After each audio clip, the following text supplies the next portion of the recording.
Black Star Network is here. Hold no punches. I'm real revolutionary right now. Black power. Support this man, Black media. He makes sure that our stories are told. Thank you for being the voice of Black America, Roland. Stay black. I love y'all. All momentum we have now, we have to keep this going. The video looks phenomenal. See, this difference between Black Star Network and Black-owned media and something like CNN. You can't be Black-owned media and be scared. It's time to be smart. Bring your eyeballs home. You dig?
Today is Thursday, January 11th, 2024. Coming up on Roland Martin Unfiltered, streaming live on the Black Star Network. Tennessee Republicans continue to silence Democratic State Representative Justin Jones, one of the lawmakers expelled last year. We'll explain why he says House Speaker Cameron Sexton has too much power. Also, I was in Knoxville, Tennessee, at the University of Tennessee for their MLK Leadership Symposium and Awards Luncheon, where I talked to State Representative Gloria Johnson, who is running for United States Senate against Marsha Blackburn. We'll have some of that conversation. Plus, I talked to a pastor who is the co-founder of that event, who was with Dr. King there on April 4th, 1968, when he was assassinated. The Black Ohio woman who suffered a miscarriage in her home is not going to face charges. A Wisconsin kindergartner gets left on a school bus, and the police do little to help to find the child. We'll tell you how the family found their 5-year-old on their own. Seriously. And folks, MLK Day is on Monday. Isn't it time we stop with the niceties around MLK Day, especially this day of service? No, how about this day being a day of protest?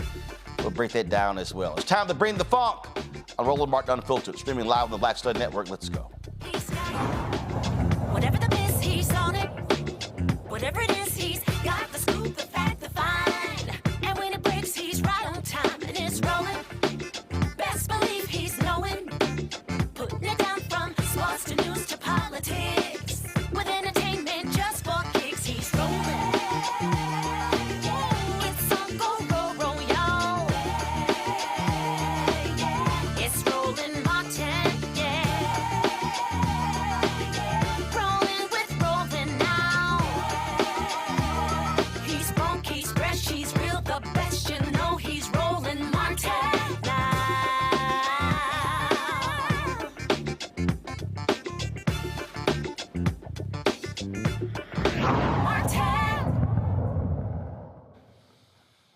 Tennessee Republicans continue to do what they do, and that is screw over the duly elected representatives of black folks. Representative Justin Jones dropped a video on social media saying that he has been removed from the Education Committee, where you have, of course, the governor who is trying to push forward a statewide voucher program. Now, of course, he also was the individual, one of the two black state representatives who was expelled by Republicans. And so they continue to silence them there in the legislature. Watch this. Hey y'all, we are just leaving the House floor for adjourn until next Tuesday. I just wanted to give you a quick update. As you can see, the Speaker's having his press conference right now. He just announced committee changes for this 2024 year and announced that he was stripping me from Education Administration Committee. I was formerly a member of Agriculture Committee, Government Operations, and Education Administration, but conveniently and coincidentally, the year that the #1 issue is going to be their push to try and privatize education, the Speaker has announced that now I will be stripped from that committee and not being returned as other, my colleagues have been returned to their regular committee. But this is just another attempt to try and stack the process and silence voices of dissent against their harmful policies here in Tennessee. There was another video that he posted on yesterday, so let's play that one.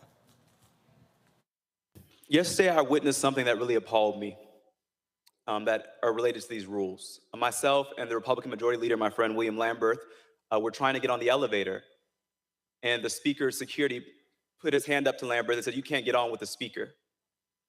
He pushed our Majority Republican Leader and said, "You cannot get on with the Speaker." And so I want to make clear that these rules are not about Democrats versus Republicans, but it's about each of us as members and a Speaker who is drunk with power.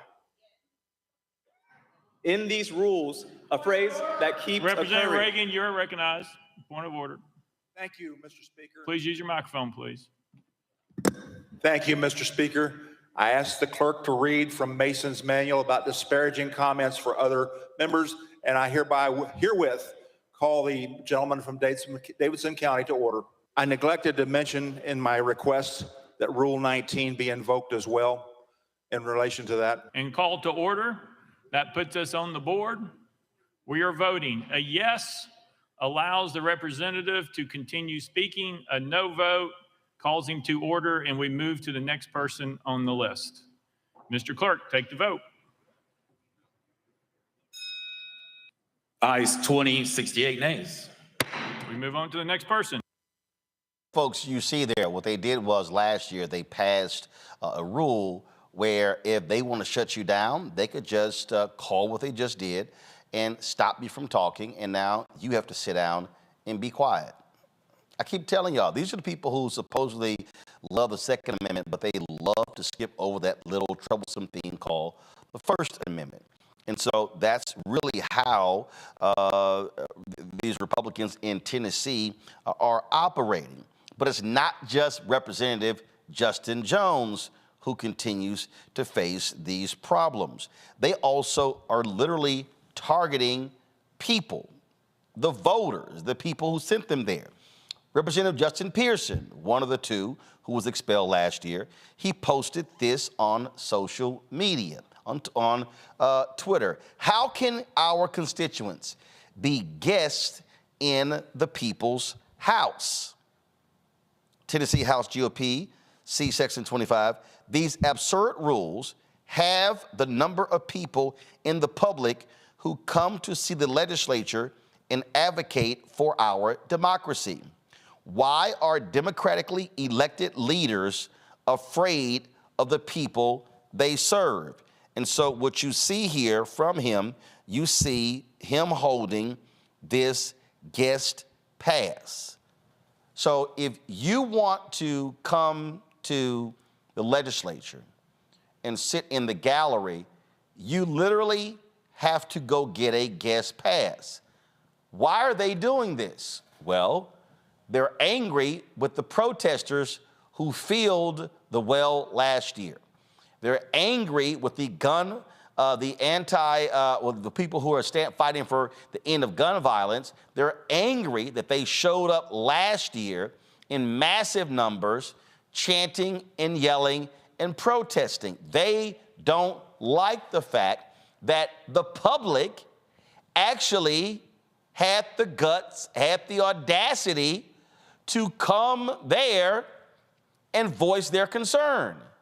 So not only are they shutting down State Representative Justin Jones, State Representative Justin Pearson, these same individuals are now trying to shut down the public. These are constituents. These are the people who literally sent them there. That's what we are now dealing with. So to understand what is at hand is to see how dastardly these people are and how shameful these people are. So we're going to do this here. We're going to take a break, and we're going to come back, and I'm going to play for you my interview with State Representative Gloria Johnson, who I talked to today at the speech I gave at the University of Tennessee, where she talked about this and also explained how people in Tennessee are fighting back against these fascist Republicans in the state of Tennessee. You're watching Roland Martin Unfiltered right here on the Black Star Network. Hatred on the streets, a horrific scene, a white nationalist rally that descended into deadly violence. White people are losing their damn minds. An angry pro-Trump mob storms the U.S. Capitol. We're about to see the rise of what I call white minority resistance. We have seen white folks in this country who simply cannot tolerate black folks voting. I think what we're seeing is the inevitable result of violent denial. This is part of American history. Every time that people of color have made progress, whether real or symbolic, there has been what Carol Anderson at Emory University calls white rage as a backlash. This is the rise of the Proud Boys and the Boogaloo Boys. America, there's going going to be more of this. Here's all the Proud Boys, guys. This country is getting increasingly racist in its behaviors and its attitudes because of the fear of white people. The fear that they're taking our jobs, they're taking our resources, they're taking our women. This is white fear.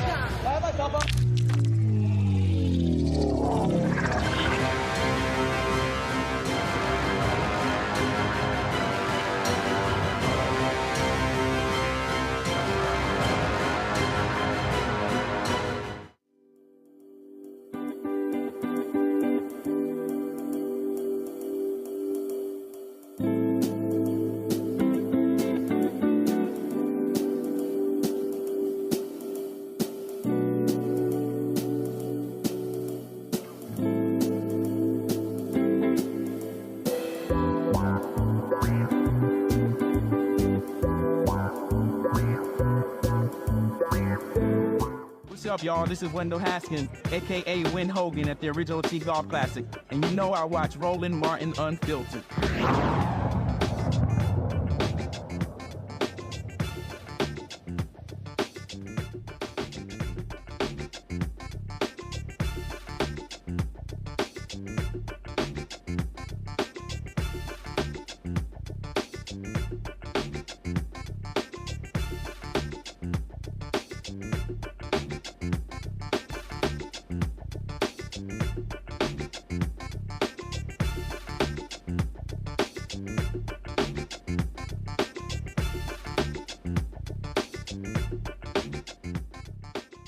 Welcome back to Roland Martin Unfiltered. As I said earlier, I was at the University of Tennessee today in Knoxville, speaking at their annual MLK Luncheon on the campus there. And one of the folks who they honored was State Representative Gloria Johnson. She's one of the Tennessee Three. She's also running against Marsha Blackburn for the United States Senate.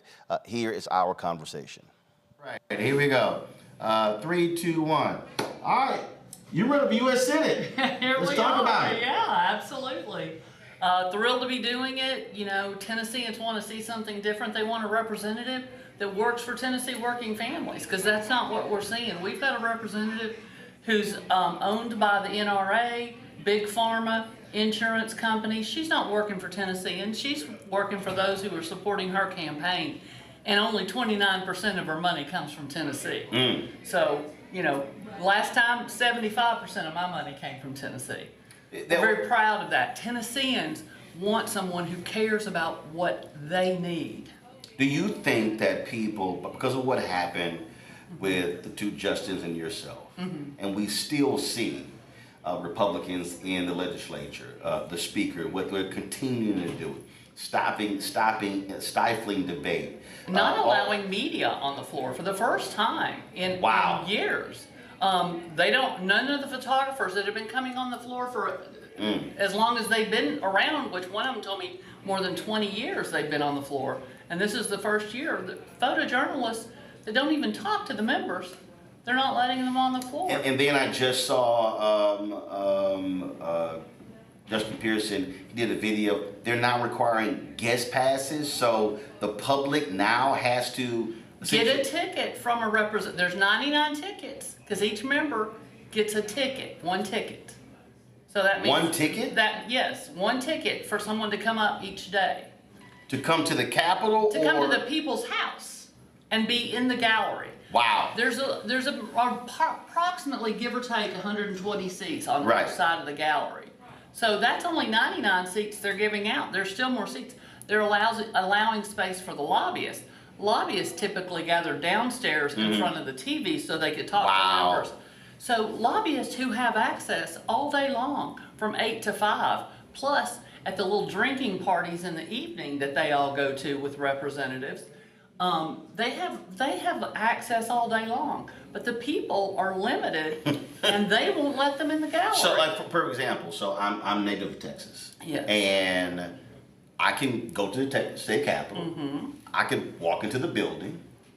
I could literally walk in, knock on the door, go see my representative, my state senator, and I can then they'll say, hey, you can go sit in the gallery. So I just simply go up. It's not like I need a ticket or anything like that. So this is It really used to be that way in Tennessee. So this is all about. They don't like the fact that those folks were protesting. They don't like the fact that people were exercising their First Amendment rights. They love the Second Amendment and honor it to the core, even beyond what it says.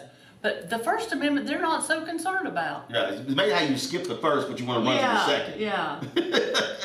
What we're also seeing, and I've run numerous clips on my show, just the insane things that comes out of Marsha Blackburn's mouth. Yes. But do you believe that because of what happened last year, that people woke up, and of course they hate the word woke, but which is really what that's about. People waking up to reality. Telling those mothers you can't hold those signs up. And you have 511 notebook paper, right? Do you think people are going, that silent majority that frankly Republicans get elected to everything in this state, that these people said, wait a minute, we got to take this thing back. This is ours. That's what they don't understand. Because I think all they do is go to Republican meetings, the legislature, and maybe church. But they're not talking to just the general public. They're not talking to the general public. I mean, I have so many Republicans that have come to my campaign for two reasons. Well, always they name gun violence and abortion.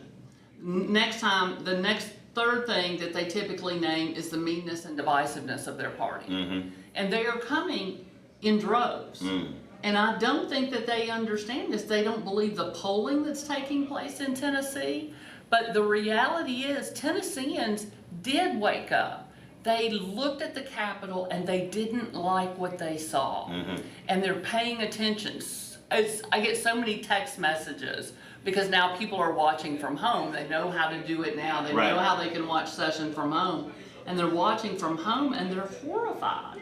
And I'm talking about, I'll be approached by Republican county commissioners that say, I love what you all did. You were right. We're talking about people across, it's not a partisan issue. Right. People are sick and tired of this extremism. History has never looked fondly on those who ban books. Right. And now they're saying if they've got legislation, if you don't ban a book, then the person can sue because you didn't. And a school system will have to fight the legislation, pay to fight. And that's wasting taxpayer dollars. That's more money.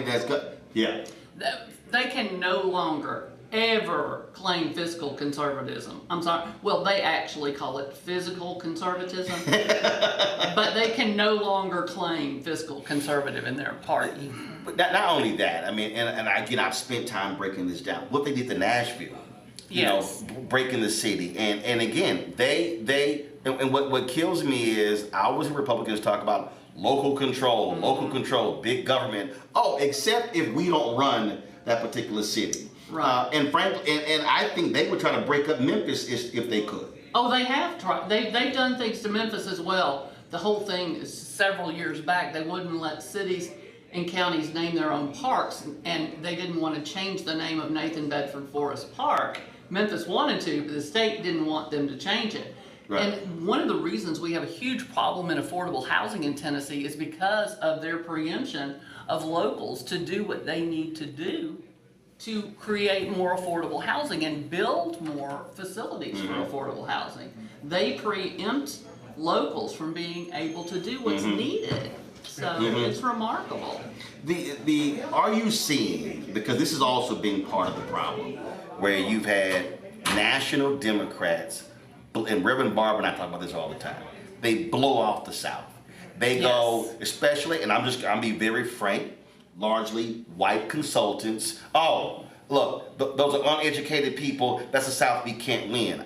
I've always said, first, if you don't run, you're guaranteed not to win. Right. And part of the problem then, if you don't run, then what you have is you have all of these folks who are running unelected, and they're winning because they never got challenged. And so in North Carolina, in so many other places, and what we're now seeing is we're now seeing people who are now running against these Republicans in Tennessee. So the number of people who were running unopposed is dropping big time because people are saying, hey, we have to rebuild this infrastructure. And what people really don't understand, that we no longer have a path to a Senate majority because of Manchin. So we've got to flip a state. Now, do you want to flip a state that's massive and costs $200 million to flip, or do you want to flip a state like Tennessee that you can flip with $20 million? I want us to invest in every single state. Right. But there are some places have far fewer media markets that you invest a little bit, it goes a long way and makes a difference. Right. So invest in all the states, but don't leave out certain states because you think they can't do it. Quite frankly, Phil Bredesen, when he ran against Marsha Blackburn for Senate, only was down 11 points. It's not that far. So you really believe that you can take her out in Tennessee? What I'm seeing on the ground, this coalition that we are building that is not going to be divided, we can absolutely beat her. It's going to require investment from Democrats and at the DSCC and everything else. I hope they should be starting to see in just a month, from a very conservative Republican think tank poll, within a month, my numbers went from 24 to 36. So, we're moving in Tennessee, even with a bad poll. So we haven't even started ours yet, but I think that people are going to be surprised, and I think an investment in Tennessee is an investment in a win. All right. Always good to see you. Good to see you, I too. appreciate it. Thanks so much for being here and being in Knoxville. All right. My panelist, Reese Colbert, host of the Reese Colbert Show on Sirius XM Radio out of D.C. Dr. Greg Carr, Department of Afro-American Studies, Howard University out of D.C., host of The Black Table on the Black Star Network. Greg, I'll start with you, being from Tennessee. Republicans are back to their usual ways, how that they are fascist. They want to shut down, they want to stifle debate, they want to shut it down. We see what they're doing to the two justices. We see how also what they're doing to keep the public out of the state house. You heard Representative Gloria Johnson say, oh, they got space set aside for the lobbyists, but every lawmaker only gets one guest pass to allow constituents to sit in the gallery. And remember, these are also people who last year ordered people to take they were holding signs up in committee hearings and declared that to be illegal, and the courts told them, no, it's not. I mean, this shows you how the Republicans are operating on the state level and the federal level. It really does. And it was very interesting to listen to your conversation there with Gloria Johnson, Roland, because when you talk about a silent majority, certainly the hillbilly horde has its voters out there in rural Tennessee. I grew up in Nashville, the center of the state. And of course, we know Memphis in the west, which is basically Mississippi, and where you were today in Knoxville, University of Tennessee, Knoxville, the hill country, of course. But there are a lot of those rural areas in Tennessee where these folk keep returning these white nationalists to office. But she was right about Phil Bredesen, who was within striking distance, really, the former mayor of Nashville, who could have become, in fact, a United States senator. But I think, having grown up there, I think where these hillbillies are really risking it all, and they have to risk it all. I know why, because they're white nationalists and they know that their thing is getting ready to fracture. They're risking it all with their impotence. See, one thing about these white boys in places like Tennessee, the Appalachian South, and places like that, they hate being told what they can't do. You remember Tennessee, like much of the South, was solidly Democratic up until the 1980s and 90s. I grew up in the era of places like Ray Blanton and others, the governor of Tennessee. Ray Blanton and them got in trouble when they started stealing money, when they started acting with impotence, when they started basically ignoring the voters and acting that they can do what they want. This is what Cameron and them going to find out. If they keep this up, some of these people are going to say, you know what, in my heart, I got some different things about race and gender, but I don't like that y'all trying to keep me out of the legislature. Well, you going to Nashville? No, I ain't going to Nashville, but damn it, I don't like that you try. They are risking it all. And Gloria Johnson is right. $20 million could flip that state simply on the fact that they'll set race aside when it gets to the point where they think you're thumbing your nose at me. They may come out and vote them out. The thing that I think is important that we talked about there, Reese, is that you can't beat anybody if you never run. That's true. And one of the biggest problems historically for the Democratic Party, and the reason I specifically said white strategists, is, and we saw this during the midterms, where you had this anonymous strategist who told Politico, let's ignore these places where we don't have a lot of college-educated voters, which sounded very similar to what Bernie Sanders supporters were saying in 2016 during the primaries. And this idea that, let's only appeal to the places where we have lots of white college-educated voters who live in the suburbs. Well, ain't that many places like that in America. And I think what has happened in Tennessee, if Democrats properly mobilize and organize, there were, to Greg's point, it was a lot of people pissed off last year over the issue of a mass shooting. And these Republicans, they come back, and what they do is they actually vote on immunity for a gun manufacturer. And then, and then they wanted to silence the people.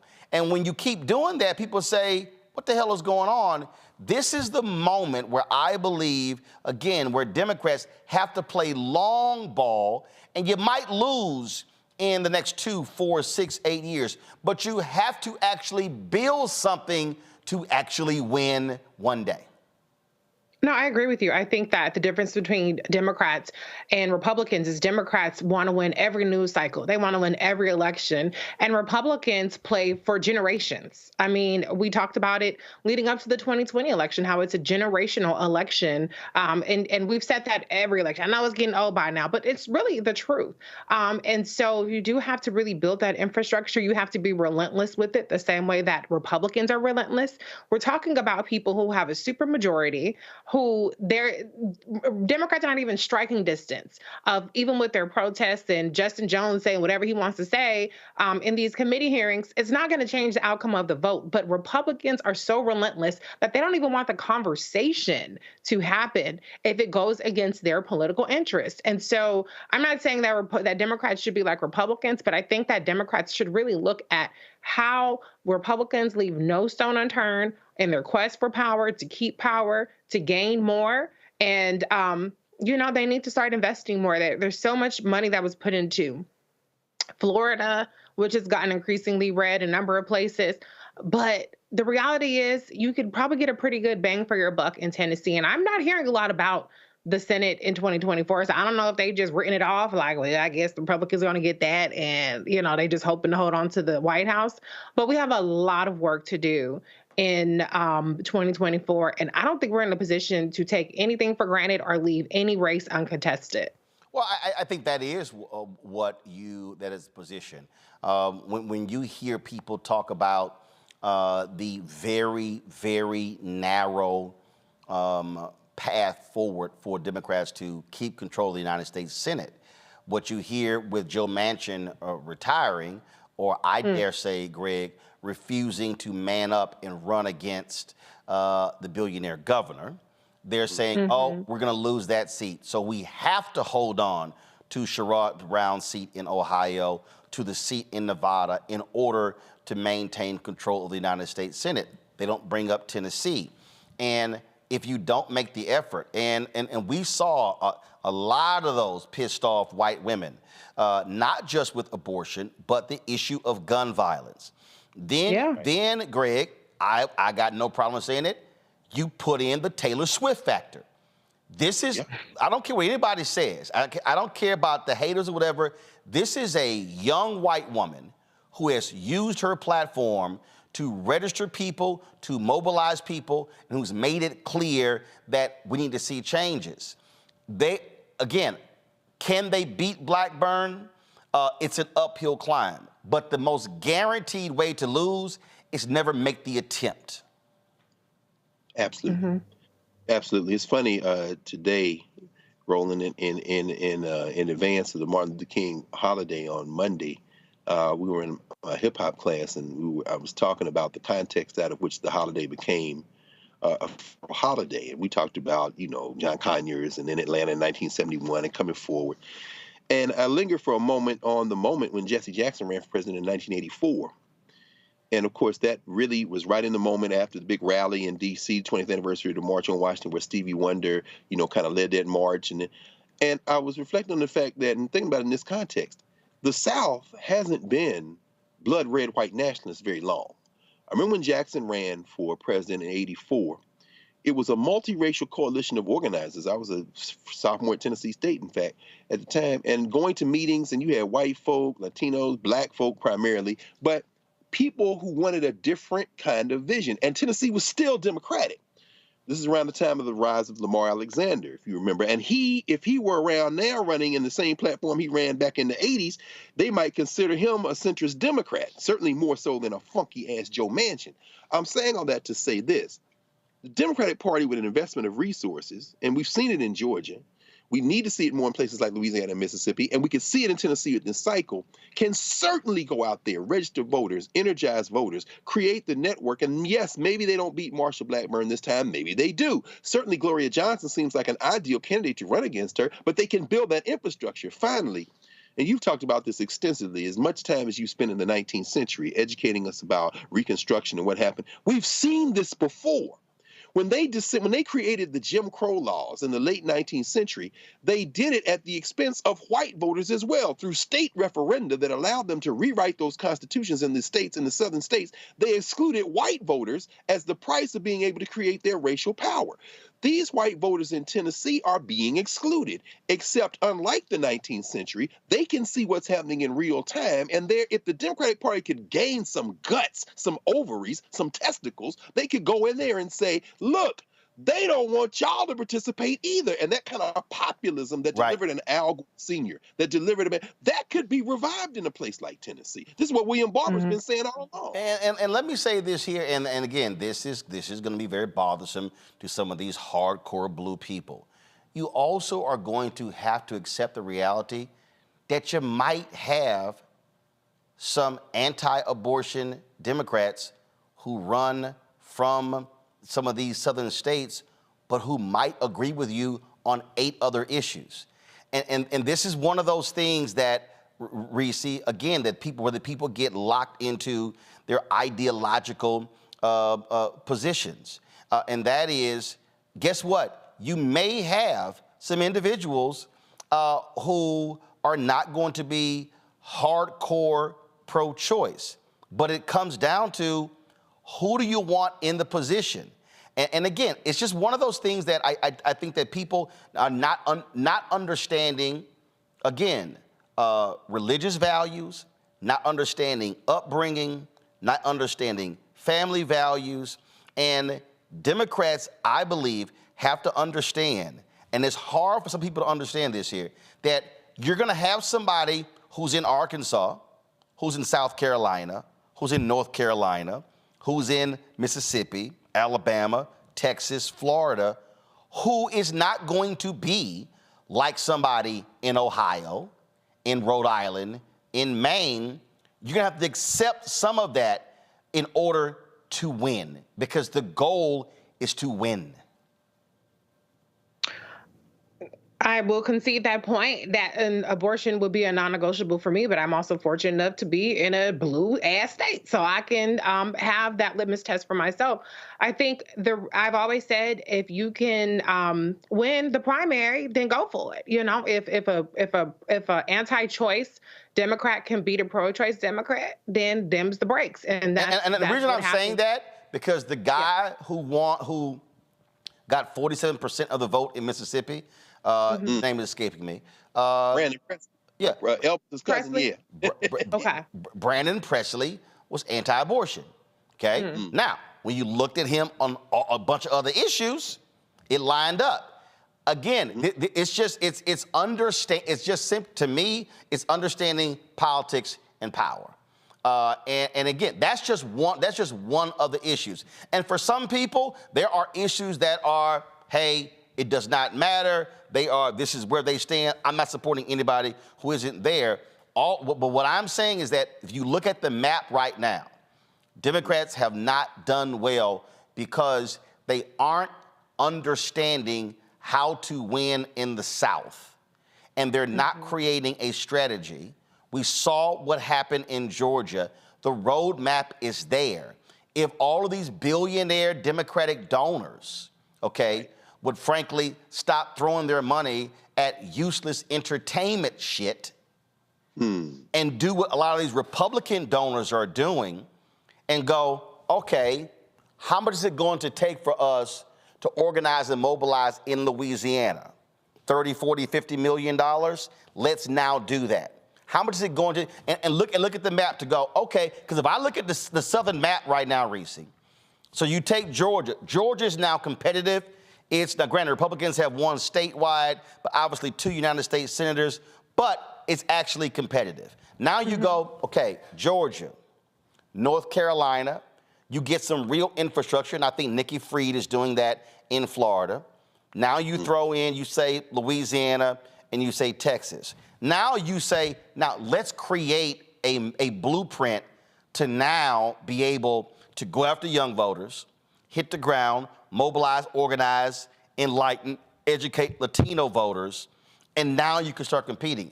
But if you ain't got a strategy and you're not gonna fund that strategy, we're gonna keep having the same thing, guarantee electoral college votes to the Republicans in all those states. I agree. I think that where Democrats need to focus on is, as you already pointed out very clearly, is infrastructure. But I would also add information. Republicans invest in information. They invest in disinformation. They invest in misinformation. They invest in their networks, in their media, in their influencers, and a number of things. I mean, they have an entire reality that they've been able to shape. And we've seen how investing in their own information helps drive the mainstream media. Look at what happened with Dr. Claudine Gay. That story about this fake plagiarism started with right-wing media. And then, of course, the mainstream media, white media, they can't resist picking up these right-wing talking points. And so Democrats, I've been yelling it for years, need to start investing in information, because right now what a majority of Democratic voters are getting is the relentless disinformation and misinformation. And that's why people feel so disillusioned. And that's why there is so much room for people's feelings as opposed to the facts of what's actually been delivered and what's at stake in 2024 and beyond. Well, and I think that's because, frankly, liberal and progressive voters, in their minds, and I think this is when I say you're so smart, you're dumb. In their minds, we've got New York Times and Washington Post and NPR, and we've got MSNBC, and we've got CNN, we've got all these mainstream media outlets where we think that they're going to do a fair way. And as you said, those places, they get sucked into the game every single time. Christopher Rufo said, we ginned this thing up on the Republican side, embarrassed them and forced them to cover it, and once we knew it got into mainstream, then it was done. You're absolutely right. And so, I mean, you got, right now, The Messenger was created last year, launched for $50 million. They hired 300 people. I was like, y'all not gonna survive. They're running out of money. The guy who's funding Tucker Carlson's deal is looking at buying them for $60 million. They ain't made money. This show has actually made a profit since March 2020, okay? And and let me be real clear, and this is not, okay, well, I'm begging for somebody to come in, but you have not had a single progressive donor, rich black person say, hey, wait a minute, how can we help build this thing into 15 shows? Right. And different. See, right, they're not doing that. Where you're absolutely right. Republicans, those billionaires, you look at what they've now done with PragerU. PragerU now has their educational material in these red states now in K through 12. Okay, and that started because 2 Texas billionaires gave them $7 million to start. They raised $22 million in year 1. They raised $25 million in year 2. That's $47 million bucks. And then you look at Daily Caller, Daily Wire, Daily Signal. You look at Breitbart. Look at all of these. What they understood was, if you win the information war, that's 75% of the war, because that's hearts and minds. And they only want to give black people 4 figures. They don't even, you got to beg and plead to justify 4 figures, not 5, 6, 7 figures. And so that's why we continue to be behind the ball. It's not going to be enough just to swoop in months before the election or once or twice a year and to humor us a little bit. You have to invest in the information. Until the Democrats figure that out, they're going to keep getting their ass handed to them. They're going to keep seeing these poll numbers where Trump is competitive with people that are not at all remotely ideologically aligned, that he offers nothing policy-wise to, because they're winning the information war. This isn't just messaging. Right. It goes beyond messaging. Information is the basics that we operate in, and Democrats consistently lose the information war because they're not even fighting it. No, you're absolutely right. And before I go to break, I'm going to show y'all this here. I just pulled this up. When it happened, I said this was the dumbest thing in the world. Here you had a major progressive media outlet called Think Progress. They were a part of the Center for American Progress, but they were actually their own group. Well, CAP put them up for sale. Now, they had declining revenue, declining traffic, and donations, okay? They were running a deficit. No buyer was found. This was a major progressive media outlet that they allowed to die in 2019. So look, I want everybody to look at that date. They ended publication on September 5th, 2019. That was 1 year and 1 day after we launched this show. And so you don't allow our major information vehicle to shut down. No, you figure out how do we keep this thing going, because that's what you need. The right has major amplification. They have, and they're hitting you Fox News on television, conservative radio, digital operations, and so you're getting it 360 degree. And from the progressive side, and we already know from the black side. In fact, we're gonna go to a break, and I'm gonna play for you. It was something that Congressman Hakeem Jeffries said during the funeral of Congresswoman Etta Bernice Johnson that captured my attention. And I'm gonna play it for you, and it's a perfect example of even why black-owned media, when you don't fund black-owned media, why certain things don't happen. We'll show you that next on Roland Martin Unfiltered on the Black Star Network. Grow your business or career with Grow with Google's wide range of online courses, digital training, and tools. Gain in-demand job skills with flexible online training programs designed to put you on the fast track to jobs in high-growth fields. No experience is necessary. Learn at your own pace. Complete the online certificate program on your own terms. Stand out to employers, get on a path to in-demand jobs, and connect with top employers who are currently hiring. Take one professional career certificate program or all 6. Earn a Google Career Certificate to prepare for a job in a high-growth field like data analytics, project management, UX design, cybersecurity, and more.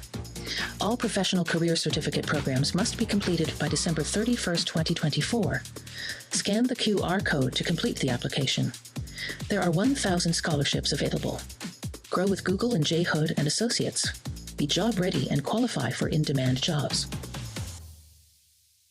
On the next Get Wealthy with me, Deborah Owens, America's Wealth Coach, we're talking about the difficulty of being able to acquire wealth for Black Americans. My guest, Emily Flitter, is the author of The White Wall: How Big Finance is Bankrupting Black America. The bad stuff that you feel when you're dealing with the financial services industry is not your fault. It's not your fault, and you don't deserve to be treated like this. That's right here on Get Wealthy, only on Black Star Network. Hey, yo, what's up? This is Mr. Dalvin right here. What's up? This is KC, sitting here representing the JODECI, that's Jodeci, right here on Roland Martin Unfiltered.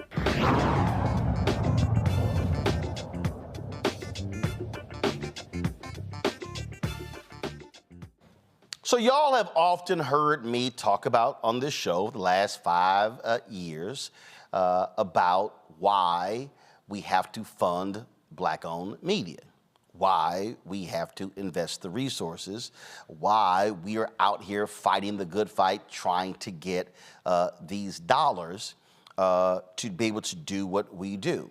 And during the funeral of Congresswoman Eddie Bernice Johnson at Concord Church in Dallas on Tuesday, Democratic Minority Leader Hakeem Jeffries said this during his eulogy of Johnson. Now, in that first term, the chair of the CBC, she's now our great HUD secretary, was Marsha Fudge. She said to Stephen Horsford and I want the two of you to preside over the CBC floor speech that occurs every Monday evening after votes. And so we said yes. We didn't know what we were doing, y'all. But we said yes. And the thing about it is that the CBC floor speeches, an hour, Monday evening, people all across town, not covered on CNN, not covered on MSNBC, not covered on BET. It's covered on C-SPAN. And so Stephen and I, we were never quite sure who exactly was paying attention. But we could always count on three people. Stephen's mother, my mother, and Eddie Bernice Johnson, our congressional mother. We were thankful for her always there for us as she has been for so many people. So let me unpack that, all right? So you heard him say, we have this hour where we give all these speeches, and mainstream media doesn't cover it. It's not on BET, and it's only on C-SPAN. Now understand what I'm about to lay out to you. That part of his sermon and the entire funeral, we live streamed. Nobody else in black-owned media. Damn sure not mainstream media. They didn't live stream the funeral. We did. So now, if you went to the Concord Church website, you could actually see the funeral.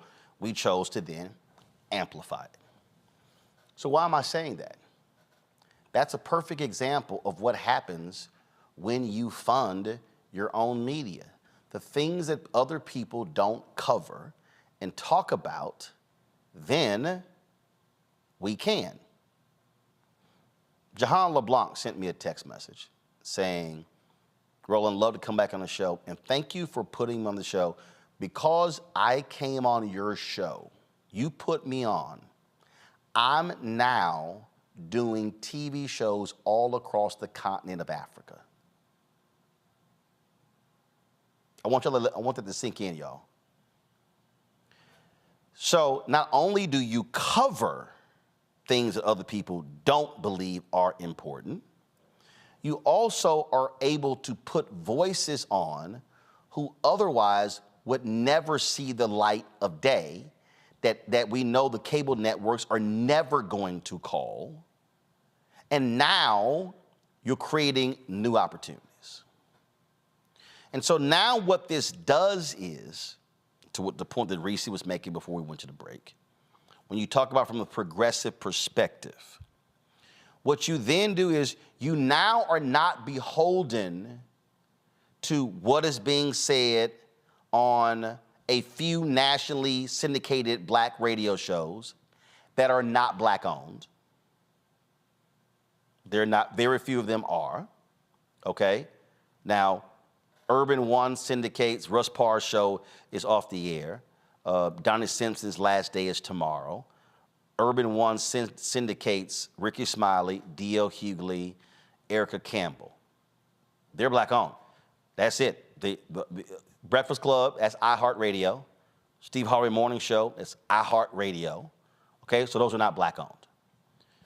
And so, and I said to everybody, I said, which is in the impetus, and I need people to understand, the impetus for launching this show, I said, Tom Jonah retires in December 2019, and black people are going to rue the day when Tom retires.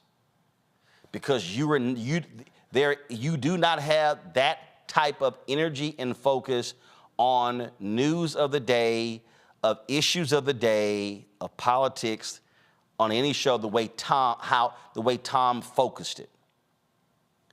So when you talk about creating an ecosystem, then you're not worrying about if will CNN show up, because guess what? You got your own cameras, you're doing your own messaging, you're kicking. That's what the conservative folks figured out.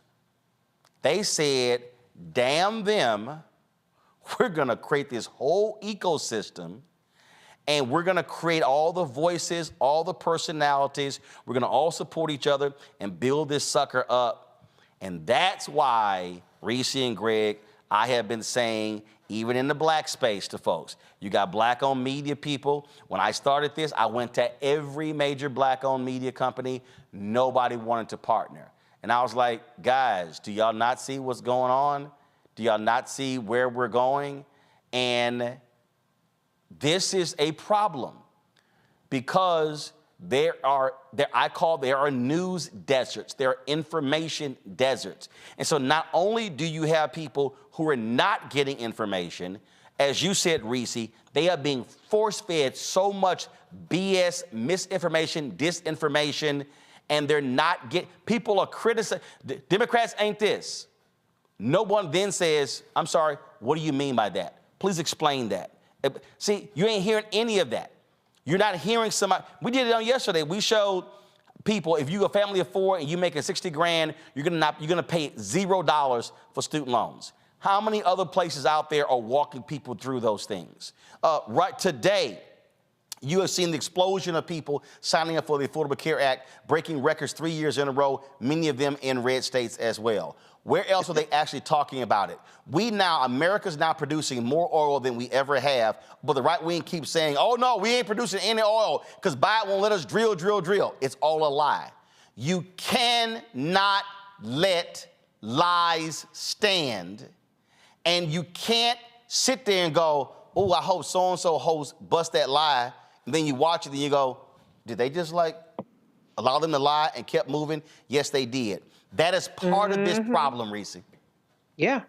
And stop expecting black people to do all the labor for free, too. You know what I'm saying? Because the thing about the information ecosystem is those people are getting paid, okay? That's why Candace Owens, her weave done got upgraded. Her edges is straightened out a little bit. She got a nice little house, and all these other people, they coming up in the world, you know? And yet we're expected to show up and do things out of the goodness of our heart, which we do because we care about our community and our culture, but hello, invest in black media, invest in the black information system, because other people are investing. It's just to our detriment. And that's what we have to recognize, because this election is do or die. And I just am not seeing the energy. I'm not seeing the urgency or the severity on any side, not on the Democratic elected side, the Democratic machine side, and certainly not on the Democratic electorate side. The thing for me, Greg, and I know you feel the same, again, there's nothing worse than grossly uneducated people. Mm-hmm. I mean, there's nothing worse. And I never thought of myself this way until Maya Angelou actually said it to me. When she says, no, she said, oh, I watch you. You're a teacher. You teach. And that's really what is missing. And as we are going into this King Day, I go back to what Dr. King said when he called on the Negro press to, as he said, maintain its militancy. And not become what he called conservative organs. I mean, this is in his book, y'all. Where do we go from here? Chaos or Community? And I've said it many times before, and y'all can tell I actually read the book because you see how I got highlighted. He said there are 4 institutions. He said structured. See y'all. Yeah, y'all have actually read the Bible, and you like, hold up, I missed it the first time. This is the key. He says there are already structured forces, meaning they're already in place. They have infrastructure that can serve as the basis for building a powerful united front. He mentions 4, Negro Church, Negro Press, Negro Fraternities and Sororities, Negro Professional Associations. He says point blank, too many Negro newspapers have veered away from their traditional role as protest organs agitating for social change and have turned to the sensational and the conservative in place of the substantive and the militant.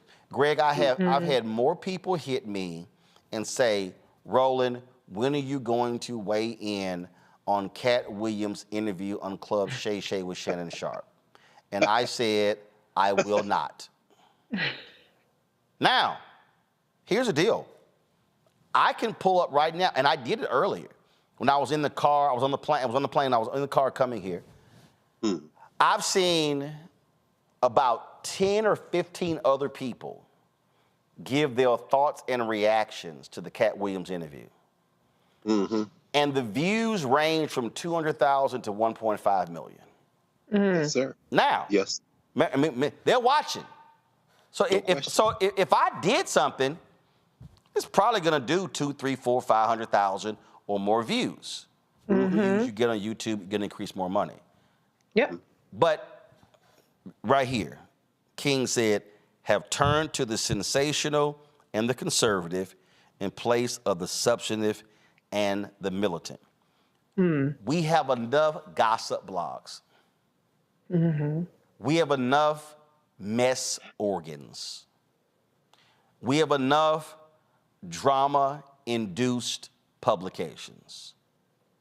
What we don't have enough are real substantive outlets.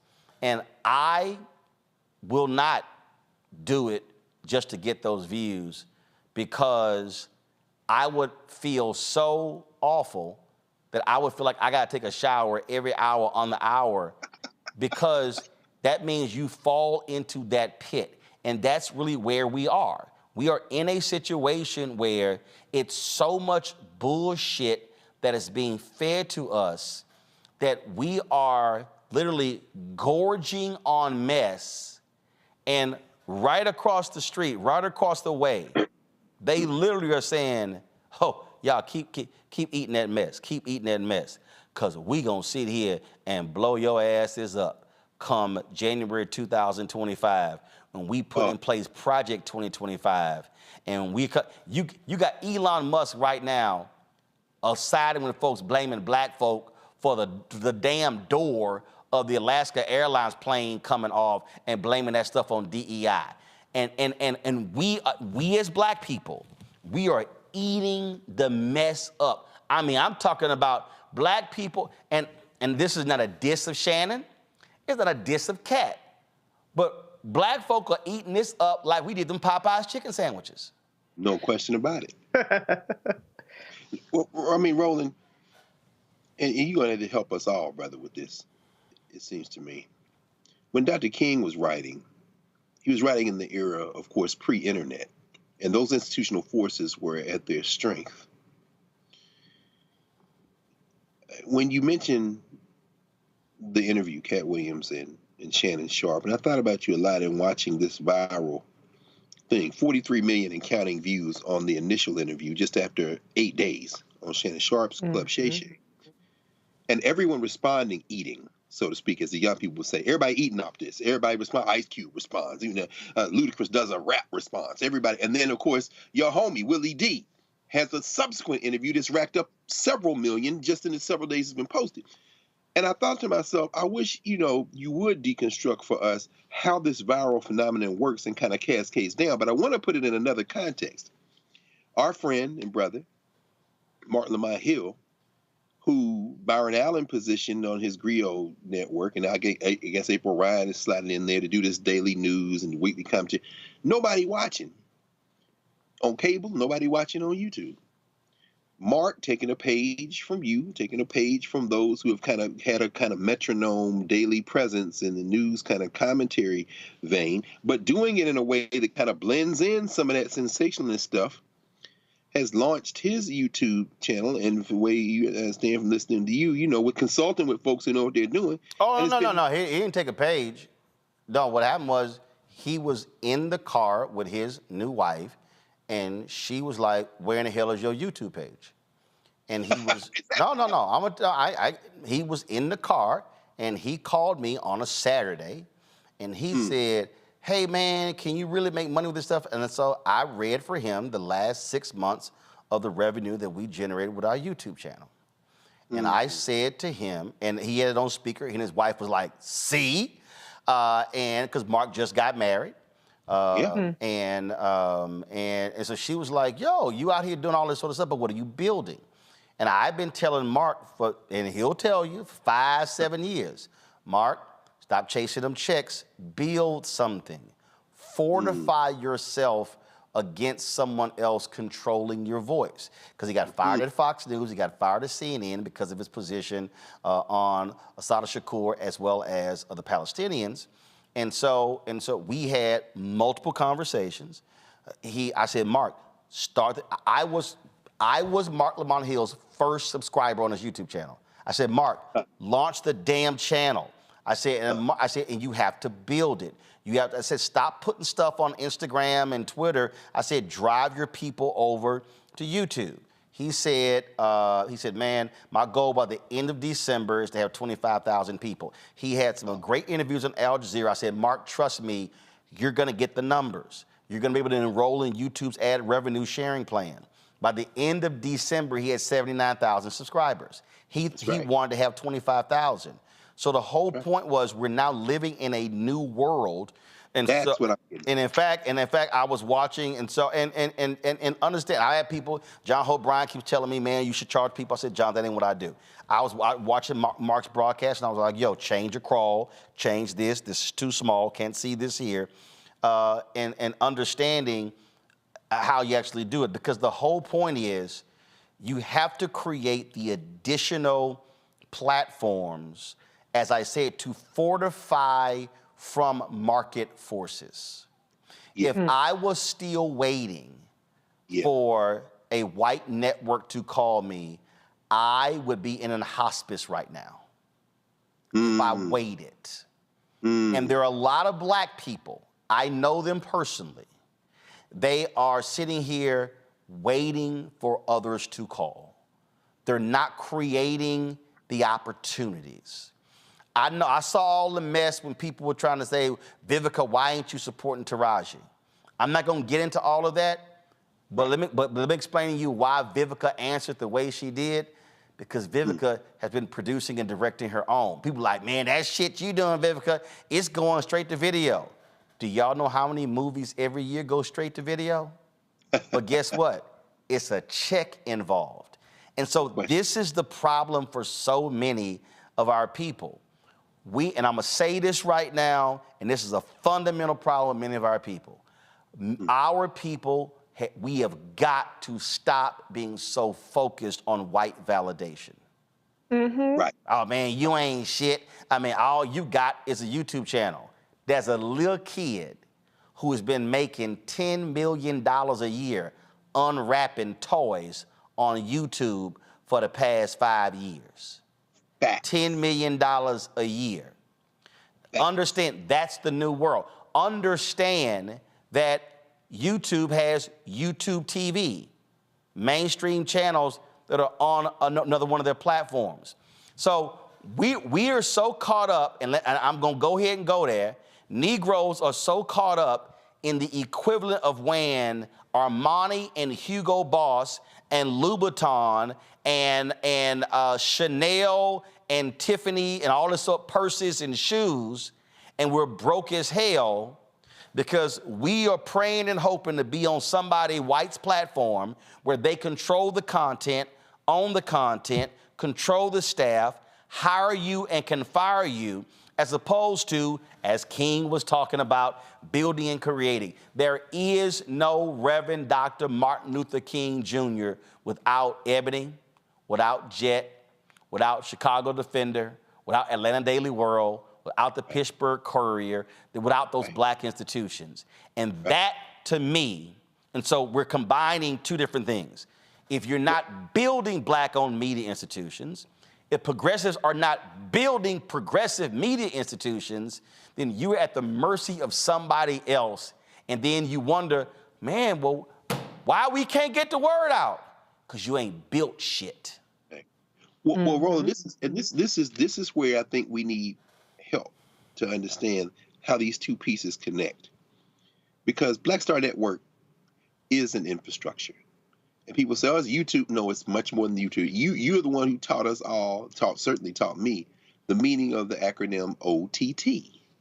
And every time you say, okay, you gotta go to Amazon over here, you can look at Facebook, sure, YouTube, sure, the app, all these things, and the network is built. As you mentioned, these white boys getting ready to rain natural fire, not just on the United States, but on the world with this 2025 business that they're planning at the Heritage Station.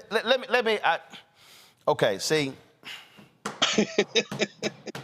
Let me just go ahead and sorry to interrupt you there, Greg, because I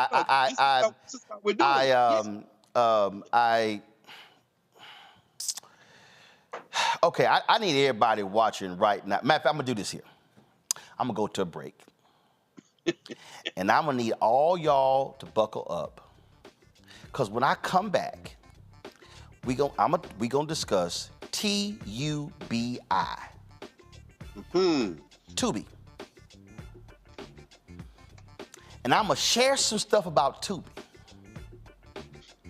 that's gonna blow a whole bunch of y'all out of your living rooms, out of your car, out of your dorm rooms. Let me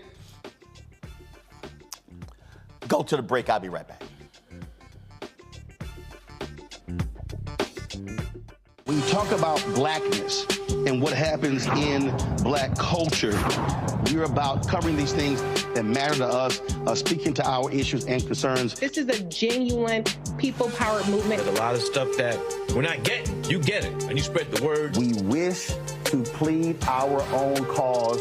Too long have others spoken for us. We cannot tell our own story if we can't pay for it. This is about covering us. Invest in black-owned media. Your dollars matter.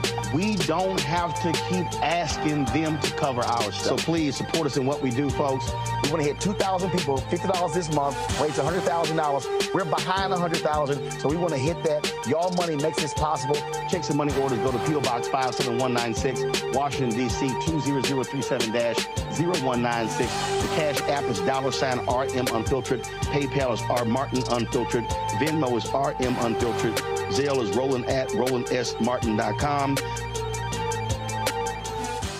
I'm Dee Barnes, and next on The Frequency, we're talking about the rise in great Black literature and the authors who are writing it. Joining me would be professor and author Donna Hill, discuss her writing journey and becoming a best-selling author. I always was writing, but I never saw anybody that looked like me in the books that I was reading. Plus, her work with the Center for Black Literature and next year's National Black Writers Conference. That's right here on The Frequency on the Black Star Network.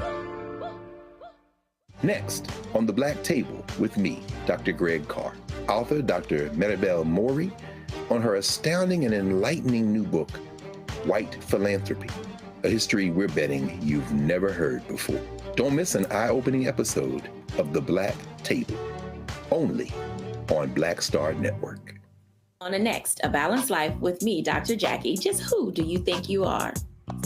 And maybe more importantly, who is it that you think you're trying to please? The answer to that second question is really wrapped up in the first. Think about that. Being the true, authentic you, no matter the circumstance. But we learn the art of forgiveness, not only of forgiving one another, but forgiving ourselves. And we also learn how to love ourselves so that we can love each other. That's next on A Balanced Life, here on Black Star Network. This is Reggie Roth-Byford. You're watching Roland Martin, unfiltered, uncut, unplugged, and undamn believable. You hear me?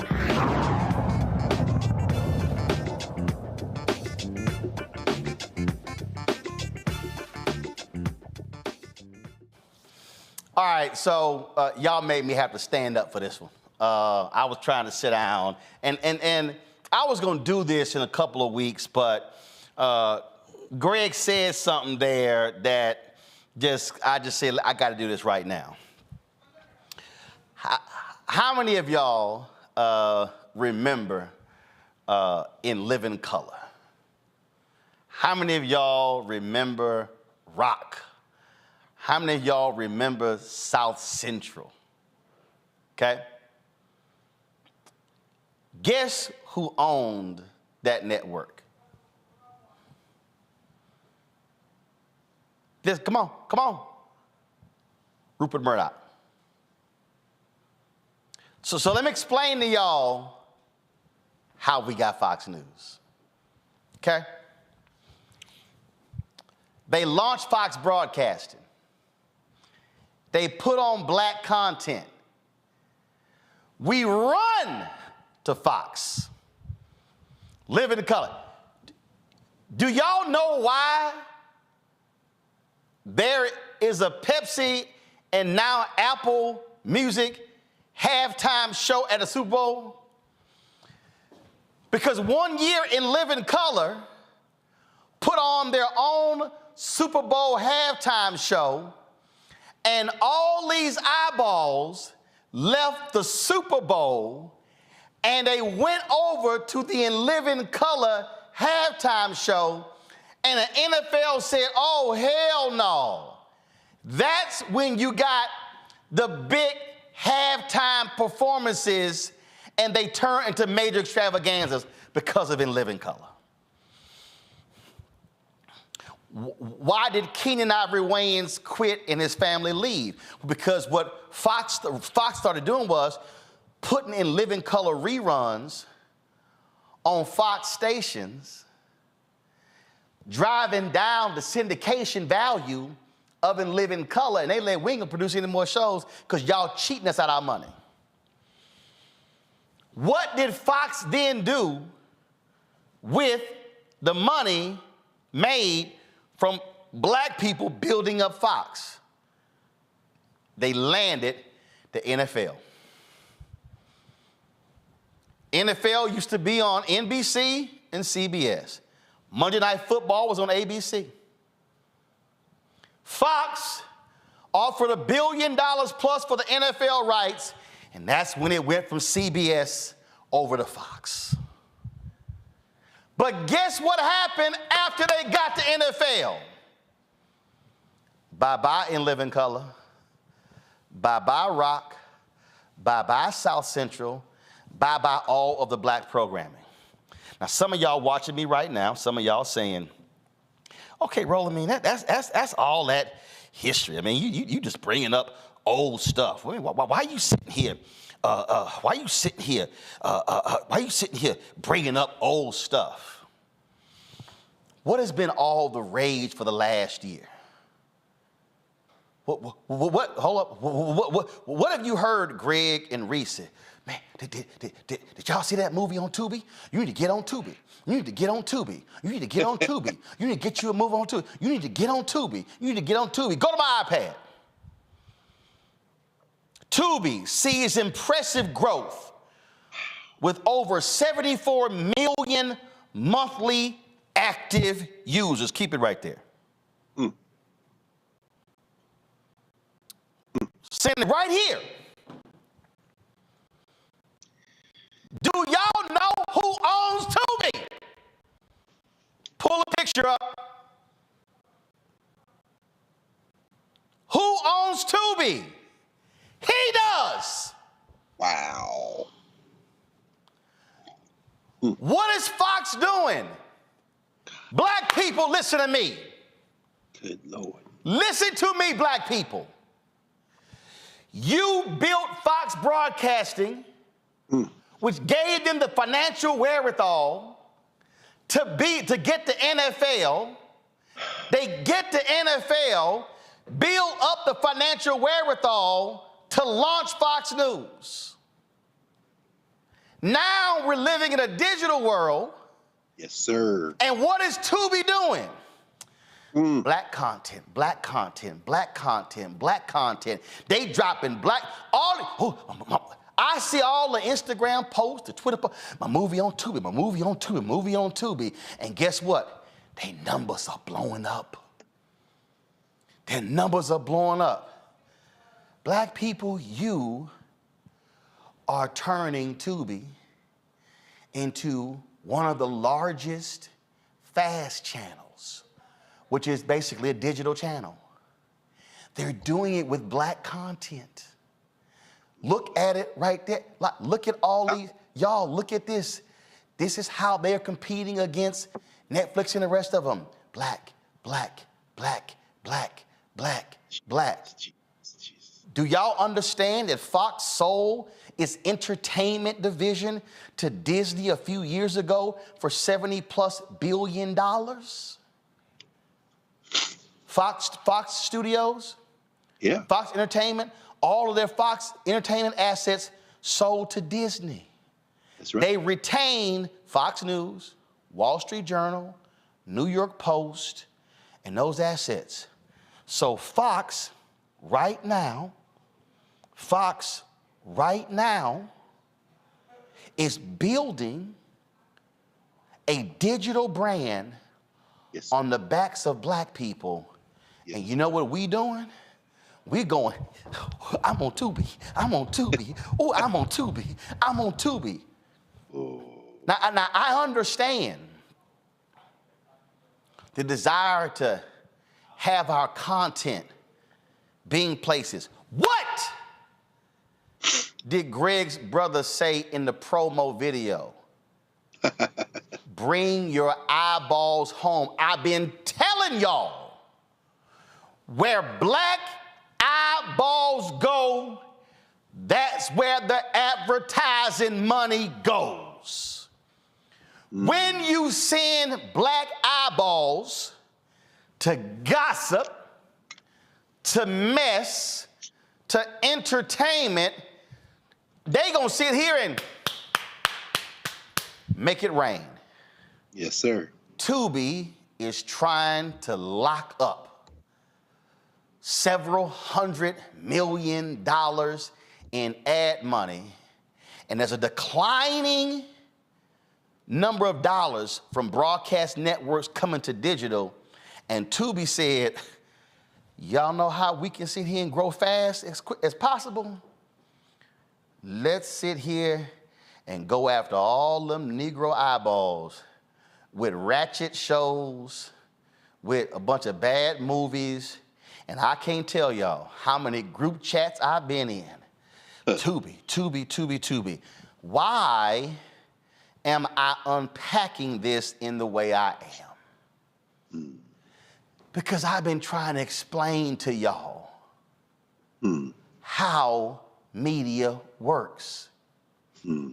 If we are so powerful with these, and we can generate billionaires and all these other places, what in the hell can we actually do if we choose to say, you know what, I'm gonna lock my eyeballs on the Negro leagues, and the Negro leagues is really gonna be the major leagues. But you know what we do? We go, they letting us be in the major leagues. Yes, sir. And guess what happened? The major leagues took black talent, but did not bring in black owners. Right. Tubi is saying, black talent, I got you. And we like, yes. Feeding the beast. But man, they paying good money for movies. Why do you think they're paying good money for movies? Because the black eyeballs are there. There are black platforms that are out there. Do we support them? And and so now, y'all, if you causing Tubi to explode, all you doing is making Fox News more powerful. Right. That is what I'm trying to get us to understand. And it's hard for our people to step back and understand the media game that's at play. What y'all have been hearing Reese say and Greg say, you need to understand the infrastructure. See, we just turning on the radio, we just turning on TV. Ain't nobody saying, hold up, who own this? Who own this? Just like many of black folks who are public workers, y'all sitting here saying, y'all like, man, look at my 401k, but you're not asking who controls the pension fund And who is the investment firm that controls your pension fund? Because what you will understand is one of the biggest Republican donors in America is Steve Schwarzman, who is the CEO of BlackRock, and they control trillions of dollars of capital in this country. So when you are excited that BlackRock is investing your money, what you are actually doing is funding the man who's funding the Republican Party. Y'all had better understand how this game is working. Greg, go ahead. Yeah. No. I mean, here's the piece that I'm grappling with. I think we all are. The disconnect. On the question of reliability, there is no debate. We see you, me, Reese, Lauren, Scott, you name it, everyone who appears here 7 days a week, all of the shows. We all encounter this. Everywhere we go in the U.S., in the world, outside this country, I can testify that there is a reliability people associate with this program specifically. Reliability in information, reliability in stories. As you say, things you're not going to see anywhere. I sat and watched Eddie Reese Johnson's funeral, and because it was streaming here. So on the question of news, they say not the empty content, not the foolishness. There is a standard here. When I listen to at least the shows that black folk have on Sirius, I'm talking about news and commentary shows, Reese's show, Clay Kane, Joe Madison, Karen Hunter. You know, there's a form of reliability there. When folks, and Karen says this sometimes, she says, you know, in many ways, journalism is dead. Why? Because now you've got, and again, it's no shade at Shannon Sharp. It's no shade at everybody on YouTube. You got people commenting on news who aren't researchers, who aren't journalists, who are not, don't have a background. And the eyeballs are being attracted because it's mixed in with this foolishness. The disconnect for me is, while these fascists, while these white nationalists, while these folks like the Heritage Foundation, funded by billionaires and subsidized by very people that we're subsidizing with our dollars, are lining up because they have the money to carpet bomb our sensibility. Boom. Christopher Rufo is a joke to take out the president of Harvard, and he got a degree from Harvard Extension and is down there messing around trying to create a whole new version of a school that was a legitimate university till DeSantis got a hold of it, that new school in Florida. While that's happening on our side, we can watch by the millions Cat Williams and Shannon Sharp. We can watch by the millions Gilbert Arenas and whoever else. We can watch by the millions Kwame Brown and whoever else is the flash to pan at the moment. But when it comes to news, Roland, this is what I'm trying to understand. Where is the disconnect when it comes to us bringing our eyeballs not only home, but home to a specific type of content when a Byron Allen has poured millions into a channel that nobody watches?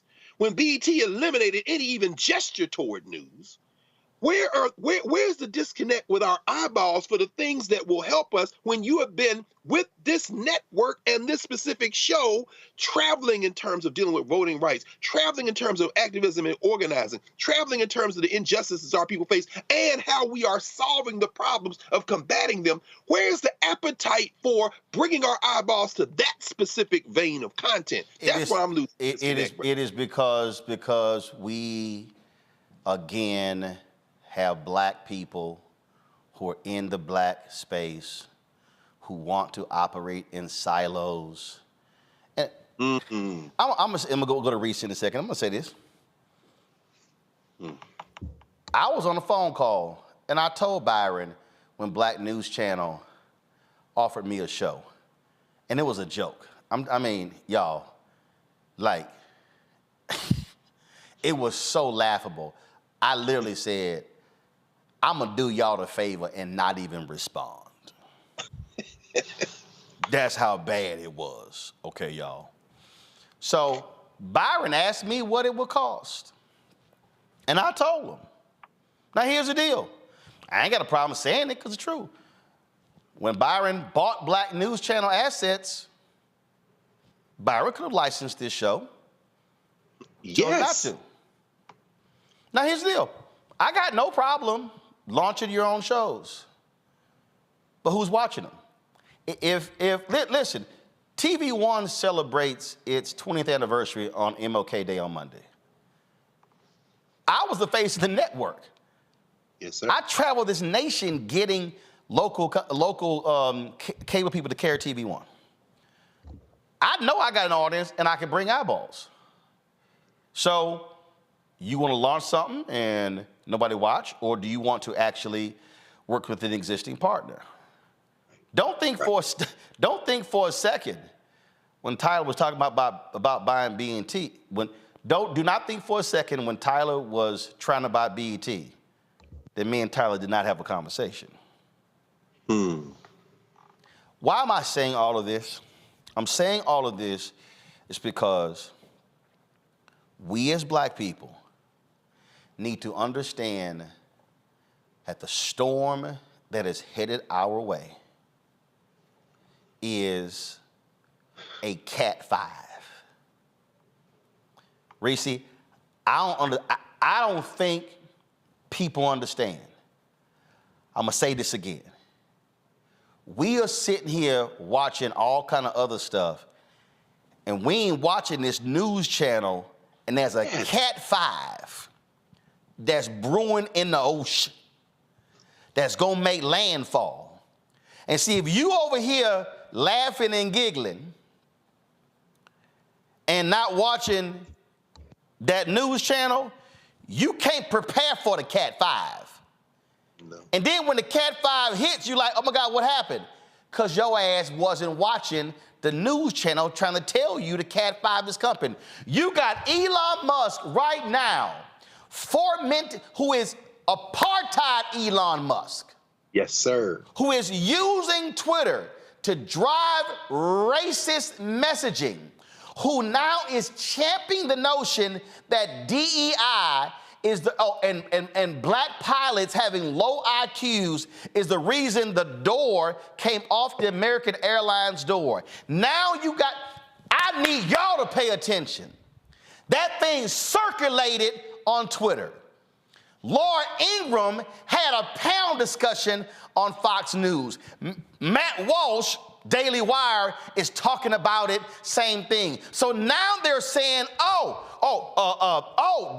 DEI is now the reason. You got Matt Walsh predicting that there are going to be airplane fatalities because of DEI. Frank Luntz posted, hadn't been a fatality in an airplane crash in America since 2009. Y'all, they literally are attacking every institution. That's right. And don't think for a second they're not coming after HBCUs. Just because the affirmative action rule against affirmative action affected PWIs, oh no, don't understand. And again, Reese, that's a Cat 5 brewing that's gonna make landfall. And we over here going, man, damn that shit, I ain't voting. I don't see enough of Kamala. She ain't really black. Damn Joe, cause he too old. Or forget this whole stuff. It's a Cat 5. Project 2025 is a Cat 7. This thing is coming. And that scene from Scandal, Joe Morton and Kerry Washington, you running your ass around in the field of daisies and run like the field of daisies and bombs are going on all around you. The media apparatus is how they are driving the messaging, Reese. Right, absolutely. And I do have to say, there are black people that have multifaceted interests, and you could watch Roland on at 6 to 8 and go watch the Cat Williams interview.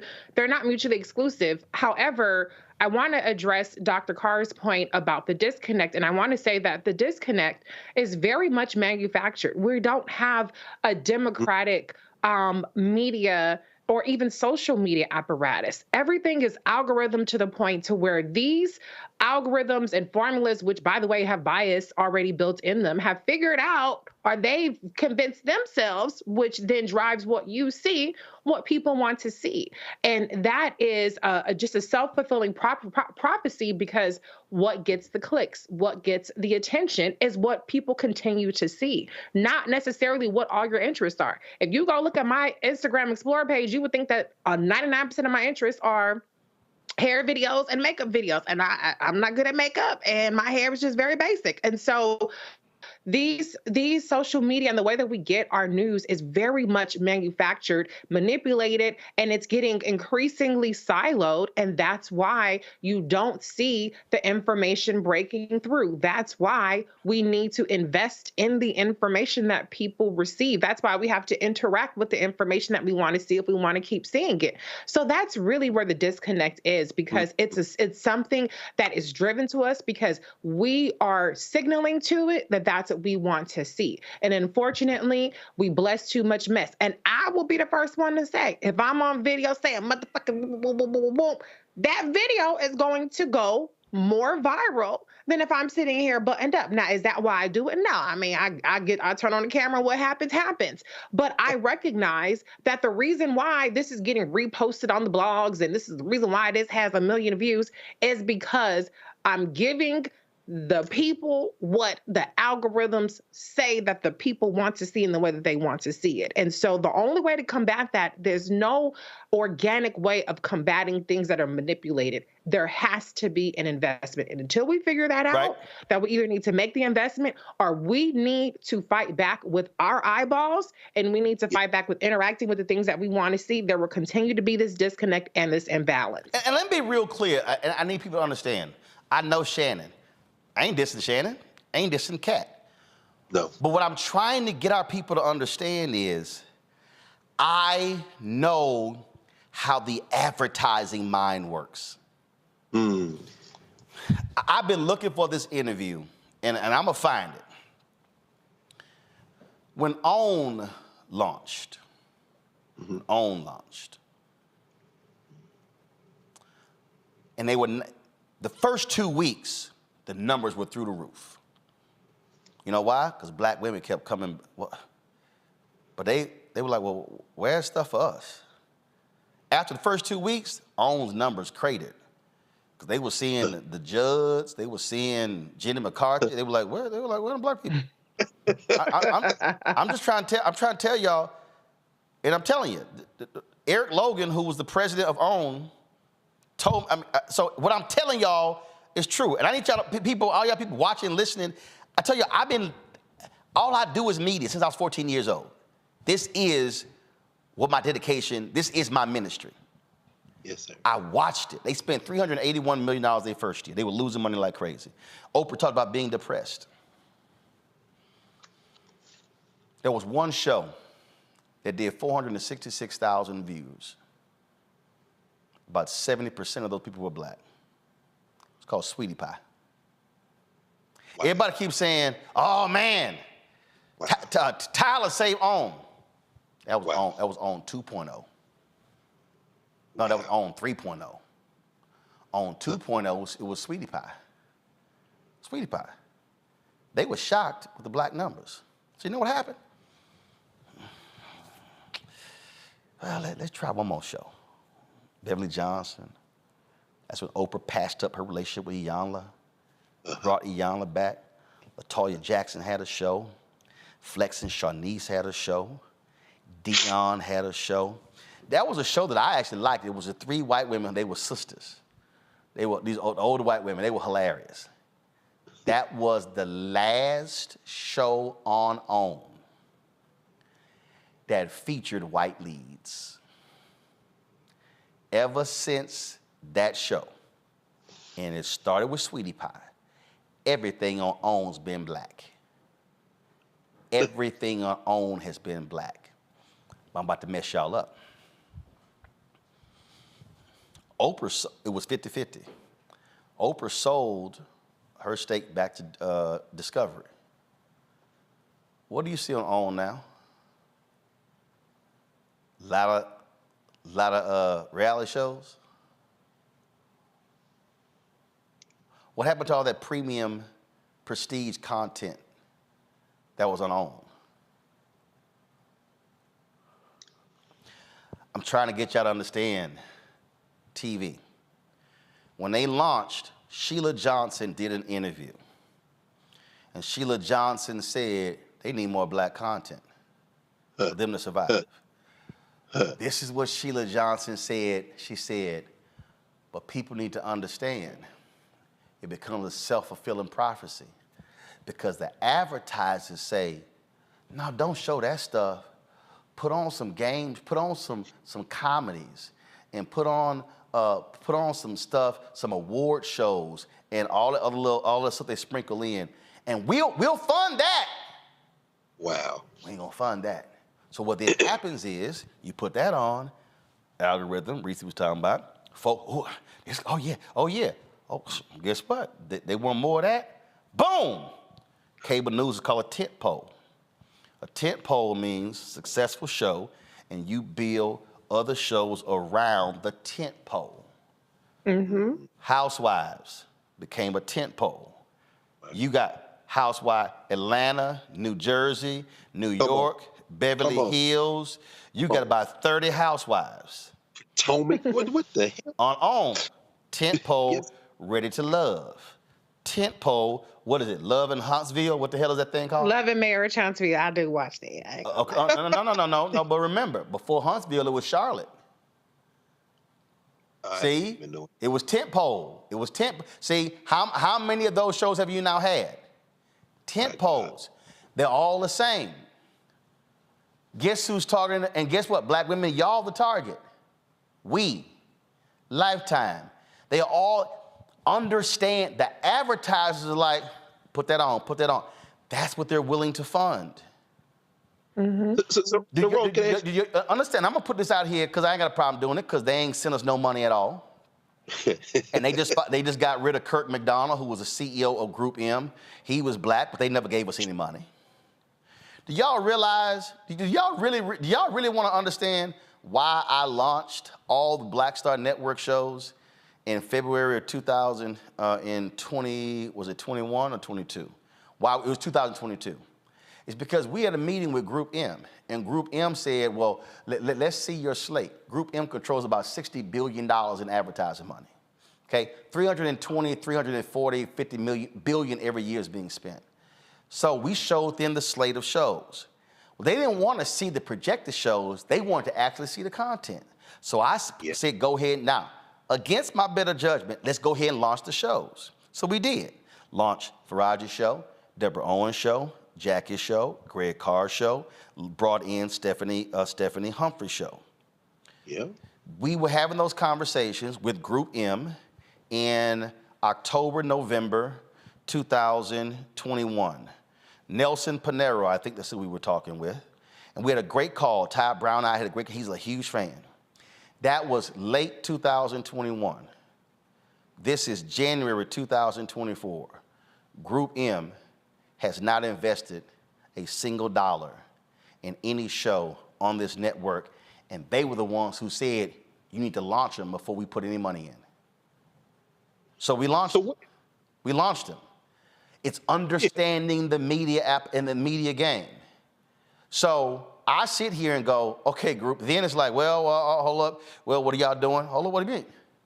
And you can't give me the brand safe stuff because we've done stuff with Coca-Cola. Yes, sir. McDonald's, yes, Procter sir. & Gamble, General Motors. Those are four of the biggest brands in the world. Right. Because you've got individuals with these ad agencies and inside of these companies. And let me be real clear. We've talked to OMD, Mediacom, we've talked to Horizon, all of these different people. And it's the same, brand safe. But guess what ads we see on Tubi? We've done a content analysis.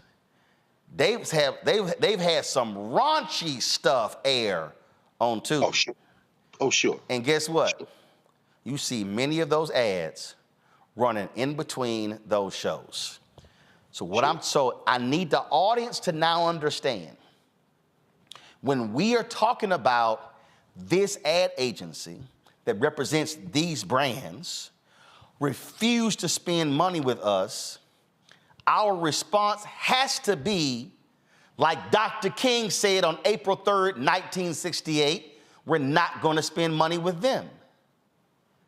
But as long as black people are so, oh my God, we've been entertained As long as we keep watching, they're going to keep feeding us. And as long as we keep clicking that button and the algorithm's like, oh, they want more of that, they're going to keep feeding it. And then people then go, well, man, I don't understand why we can't build no black wealth. You cannot build black wealth if you haven't built something that can attract the dollars that then allow you to grow it in scale to be able to get bigger. The offices that we are in was an architecture company, y'all. They moved out of the office here and here. Yes, sir. If we were listen to me clearly, y'all. If we were getting our fair share of dollars right now, Black Star Network should be doing bare minimum $10 million in revenue a year. Yes, sir. If we were doing $10 million revenue a year, I would have that office and that office. You would have at least 30 to 40 people working for us. More shows, more content, doing the things that we actually say. Yes, sir. Y'all, that's what's going on here. And what I'm trying to get our people to understand is if you're not getting support, and trust me, we ain't got no billionaires, millionaires cutting us checks. And they know we exist. Of course. They know we're here. Of course. Then people then go, well, I don't understand now why we can't get more stuff. Y'all, this is the system, how it's operating. I showed y'all the story when BET, see if y'all can find it, New York Times story when BET got sold. I think it was 22 years ago. That was an analyst in the article who said black-owned media was getting 1% of the advertising dollars. 20 plus years later, it's still 1% or even less. So the reason I'm showing y'all the Tubies of the world, the reason I'm showing you that is because when we move our eyeballs to Tubi, we're making Fox more money. The same Fox that's killing us on Fox News. So as black people are making Fox richer with Tubi, we're funding our own demise because they are just sitting here float with Fox News. And that's why they can absorb a $787 million hit from Dominion, because they like, it's all good. We're going to make that money back off them black folks watching Tubi. Greg and Reese. No, Roland, again, I'm thinking about this. I mean, I saw that, I guess, whatever, and you could walk us through the configuration between iHeartMedia and Breakfast Club, whatever.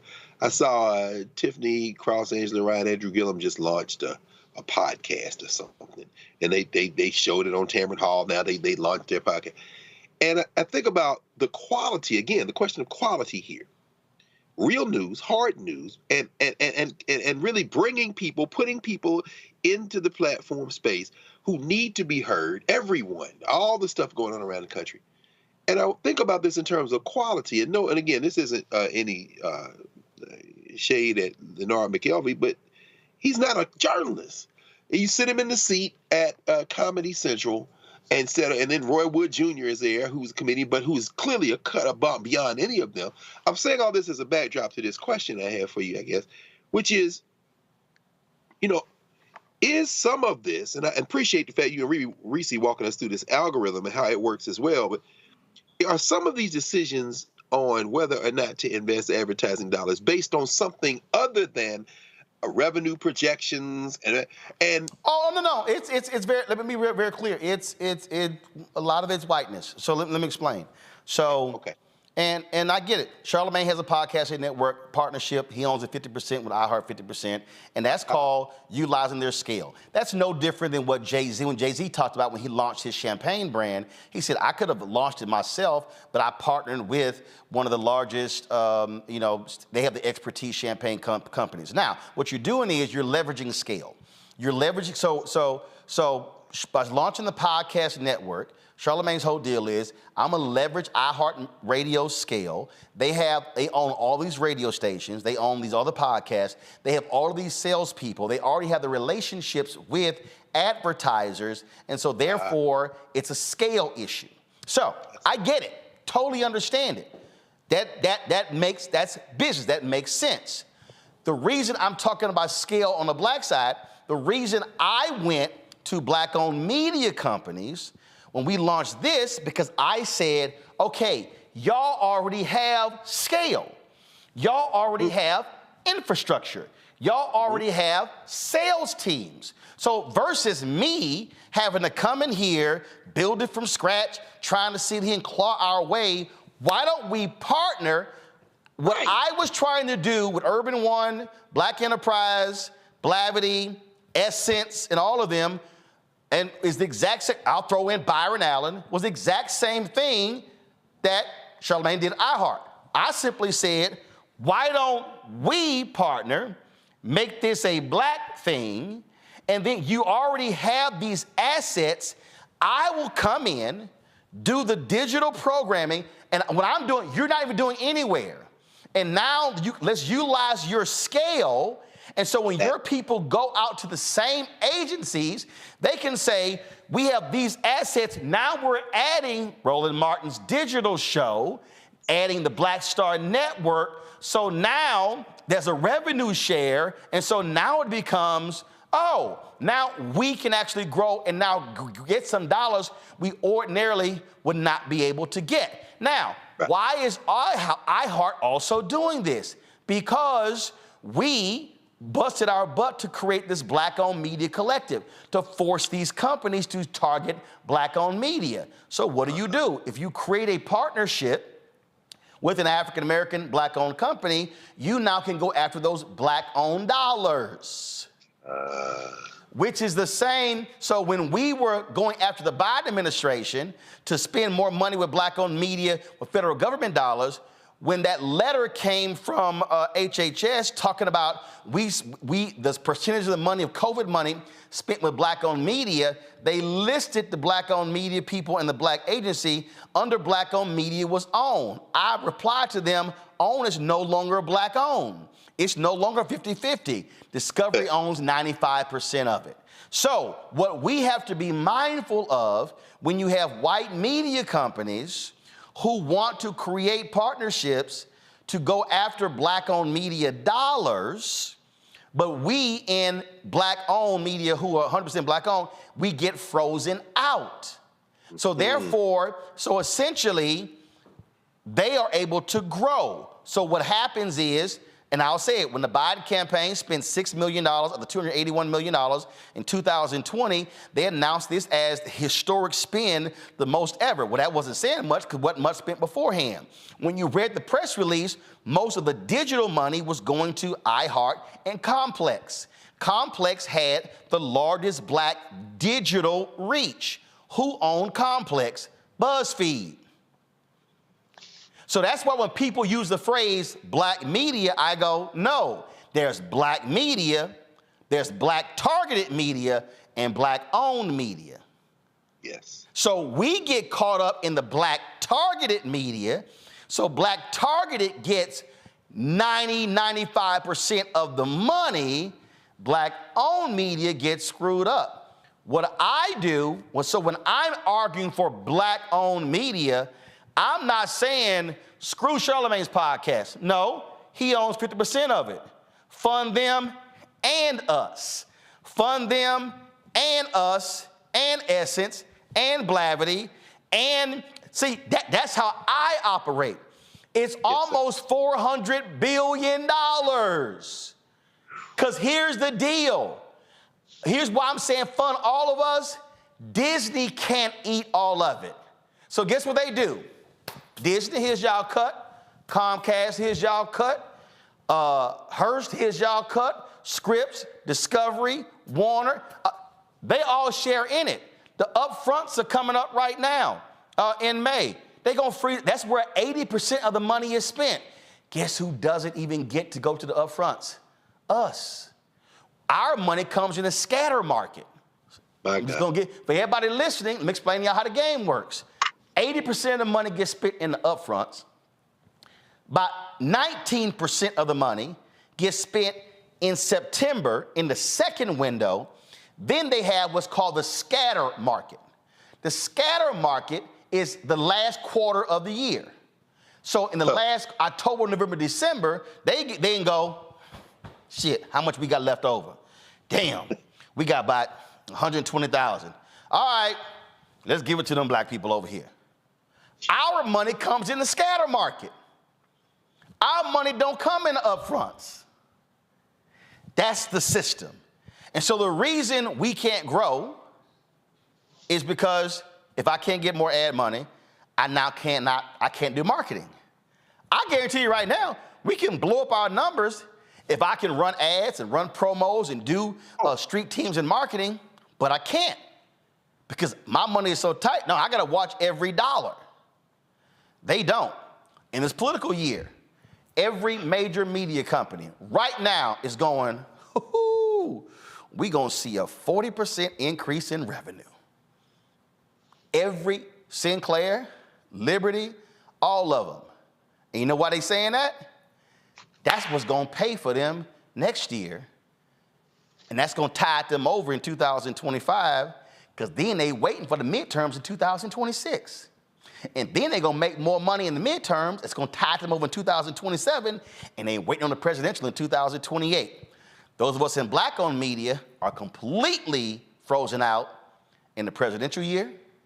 So therefore, we ain't got nothing left for 25. And then we holding on. I'm just going to let y'all know. We did well in 2020. I need y'all to understand what we made and did in 2020 paid for a lot of our stuff in 2021. Yes, sir. I'm just trying to, so we are not, so black people, we are on, come on, this end.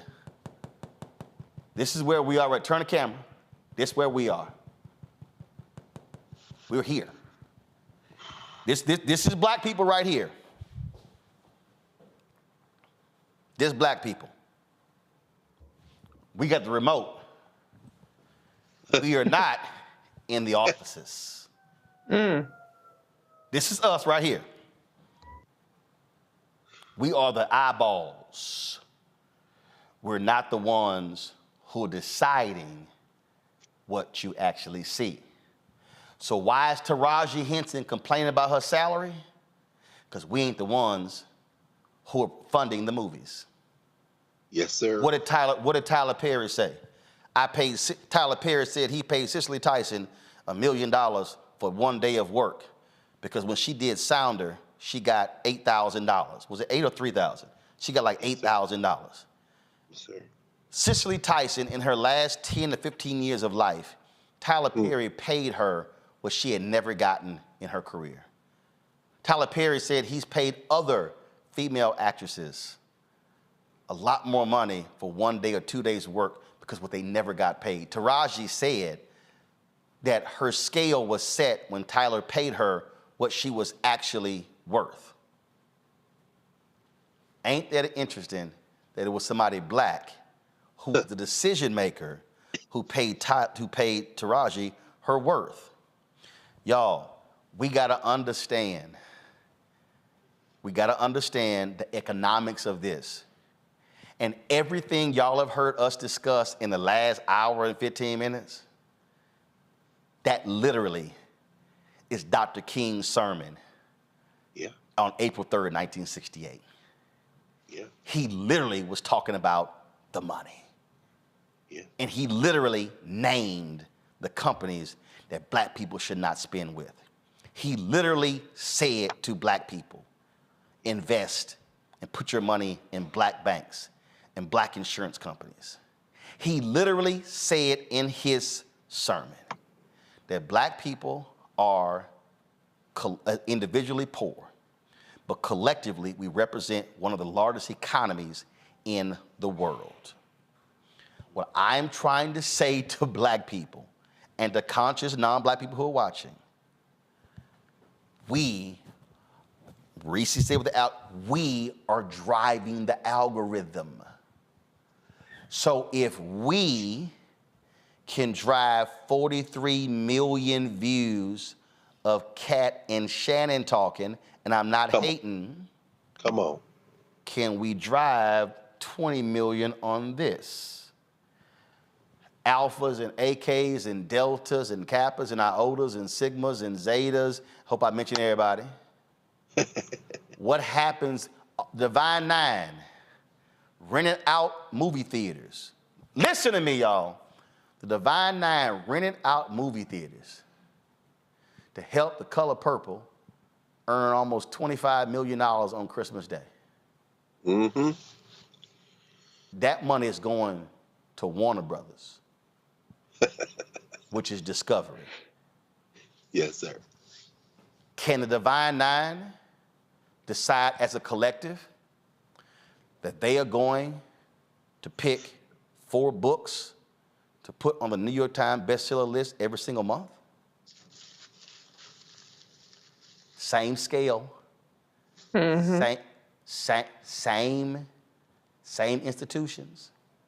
Can you imagine Divine Nine and the Lynx and the Prince Hall Masons and the Eastern Star say we're gonna take our collective members and we're going to say these are the 4 books that we're buying in January. These are the 4 books that we're buying in February. These are the 4 books that we're buying in March. Folks, it's the money. But we have to be willing to use our collective power. And this is all Dr. King was trying to tell us before he was assassinated in 1968. Final comments, Rishi, then Greg. The reality is that Black people are always a sure bet when you want a return on our investment. And so we just have to stop being a bargain. And we have to continue to drive the culture, drive what's validated, but we have to be the validators validating ourselves. Roland mentioned the New York Times bestseller. We shouldn't wait until something is a New York Times bestseller to then say we're going to buy it. Oh, now it's a New York Times bestseller. We can drive the conversation. We can drive things forward as we have always been doing to our benefit. And that's what we need to start doing. We have to harness that collective power because individually we don't have the power to change it on our own. But we recognizing our collective power can make the difference to our benefit. It's not charity. It's a return on investments for ourselves in a way that we all benefit and we're better off for it. And to that point there, and y'all, I've told y'all this, that control room was built by a Black engineering company. These lights were installed by a Black lighting company. That green screen was purchased from a Black drape company. That news desk was built by a Black set design company. So when you invest in Black-owned media, we're investing in Black companies. Those people have employees and families. That's how it works. So when we talk about why you have to buy Black or support Black-owned media, then, because guess what? When the money is going to Discovery and Comcast and Viacom and Disney, that's going to the shareholders. That's right. And we already know only the top 10% folk in this country, the top 10% of the country owns 93% of stocks. Yes, sir. So again, I'm not saying, oh, don't support The Color Purple. Don't support Black Panther. I'm saying support Black movies. But what I'm also saying, while we are saying support Black movies, we also have got to be saying, where the Black executives on these movie sets? Where's the Black catering companies? Taraji talked about them. They were trying to get them to drive themselves or put themselves in the van. I'm sorry, who has the transportation contract? Let's stop being enamored with the Black face in front of the screen. Or, oh, we got a Black director. We need to have a 360-degree economic view that goes beyond us. And this is where we've got to stop, Greg, just being so excited to see a Black face. And again, I'm not dissing Jackie Robinson, but we were so elated with Jackie Robinson going to the major leagues, and we said, man, we gonna show these white folk we just as good. We were already great. Dizzy Dean said the best talent was in the Negro leagues. Right. But we were so fixated on going to the major leagues that it literally killed the Negro leagues. That's right. And you know what they did? They said, y'all come on. Bring us all your talent and bring your eyeballs, because y'all gonna buy tickets and y'all gonna buy jerseys. And guess what? They did not say, let's bring one of these team owners. No, sir. Abe Saperstein, his goal. Abe Saperstein's goal. He wasn't black, but Abe Saperstein's goal was for the Harlem Globetrotters to be an NBA team. Yes, sir. And do you know what they did? They drafted a Harlem Globetrotter player. That's right. And there never was a black team, and there wasn't a black owner in the NBA until Bob Johnson, who sold the team to Michael Jordan, who has now since sold the team. That's right. We got to stop giving folks our labor and not getting our reward back. Greg, go ahead. Yes, sir. No, Roland, you know, it reminds me, this time, just a little bit, last month, this time in 2022, you covered the Celebration Bowl. It's a beautiful moment. And I went down, I was there, and I was there this last year. I went to the Battle of the Bands, the old HBCU marching band alum, myself, Tennessee State Band. Very few people there. But it bothered me because the Battle of the Bands, Jackson State and North Carolina A&T, Virginia State, Florida Memorial, branded by these white companies that when they're beginning to understand they can just harvest our cultural capital and profit. And of course, Celebration Bowl was you know, it was 40-some thousand people there, Florida A&M and Howard.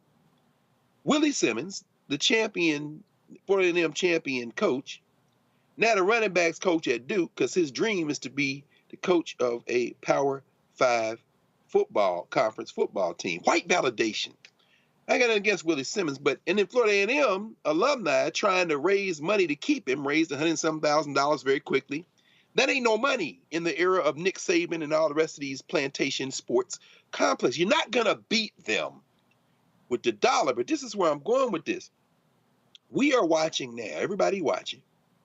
Some people on fixed income. Some people don't have the capacity. You have made a firm commitment to create a network that is accessible and free to anybody who wants to bring their eyeballs to it, regardless of how they bring it in this over-the-top platform. Whether they got a Fire Stick at Amazon, whether they are watching on YouTube or Facebook, whether they have downloaded the app, whether they're going through all these, but you've made it there. Those of us who have the ability to invest in that vision, if everybody does a little, nobody has to do a lot. You can't raise enough money to keep a football coach whose dream is to coach in the white league at the HBCU, but you can certainly make enough of a contribution to keep the clean glass of water standard of black news media available to all of us, particularly when these folks who are our open enemies will not invest in it, not only because they want to keep the money for themselves, because they know what will happen as our imaginations are fed and our information is fed by a standard of news that will, in fact, do the kind of things the black press used to do. This is why everyone who is able must invest in this space. If not for yourself, for the people who would but don't have it, who don't know yet that they need it.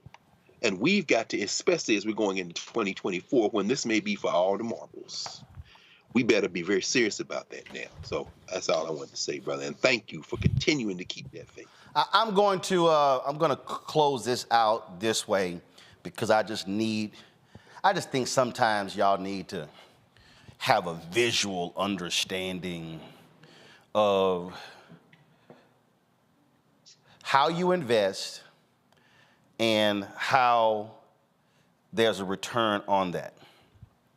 So we started the show off, and we played for you an interview that I had with Tennessee Representative Gloria Johnson.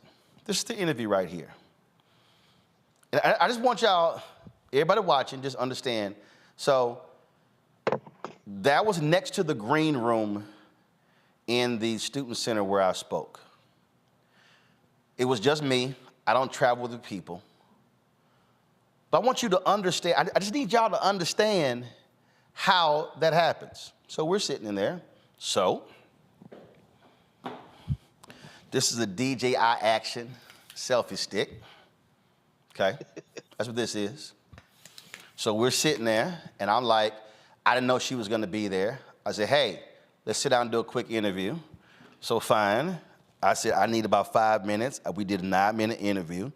So all I simply did was sit there and take this $49.99 selfie stick, this here, with this $399 DJI Action camera, and then put this here on here, and then take this $329 DJI Action wireless wireless microphone, connected to this particular camera that was already good lighting in there, and sat there and did the interview.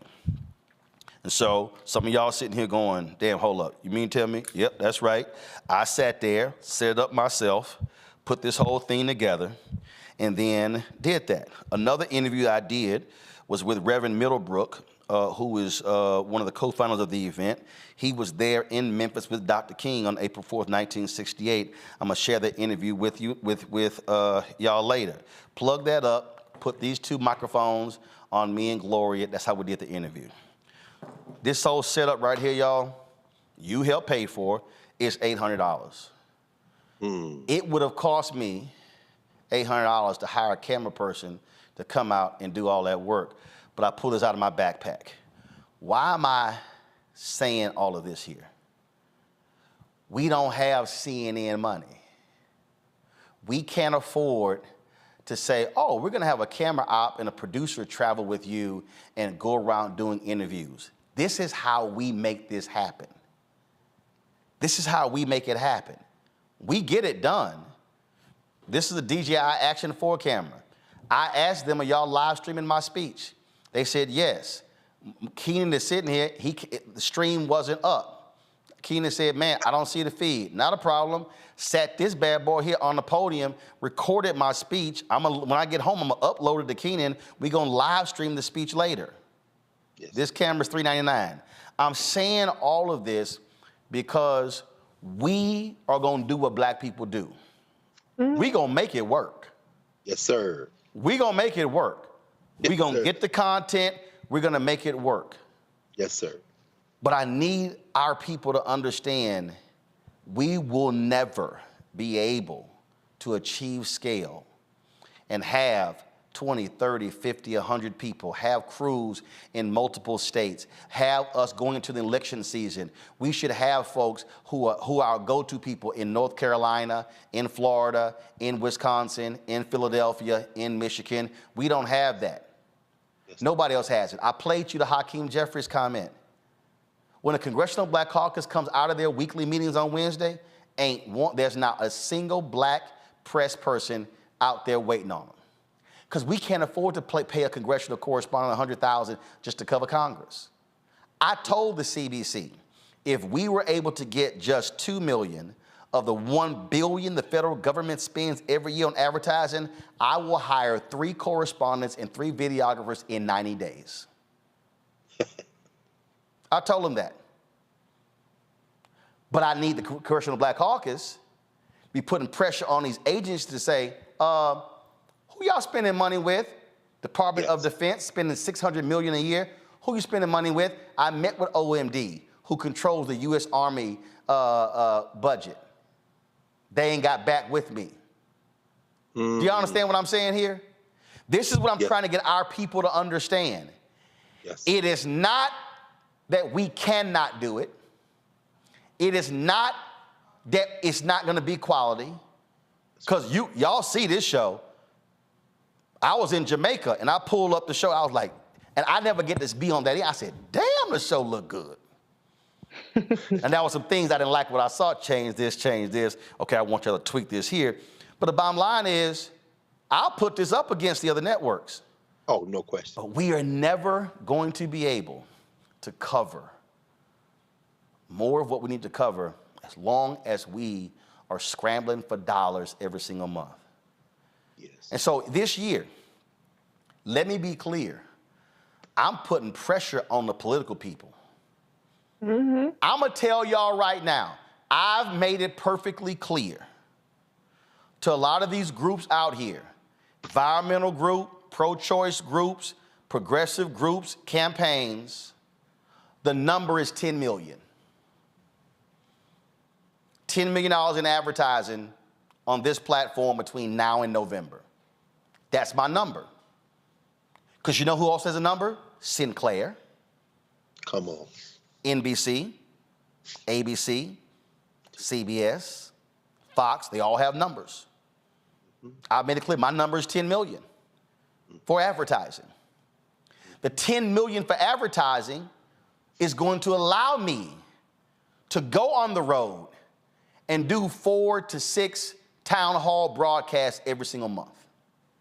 It's going to allow me to go spend a week hitting 5 cities in North Carolina, taking the show on the road. Do y'all understand when Fox News has a town hall, how that gets paid for? The town halls that you see on CNN and Fox News cost between $500,000 to $750,000.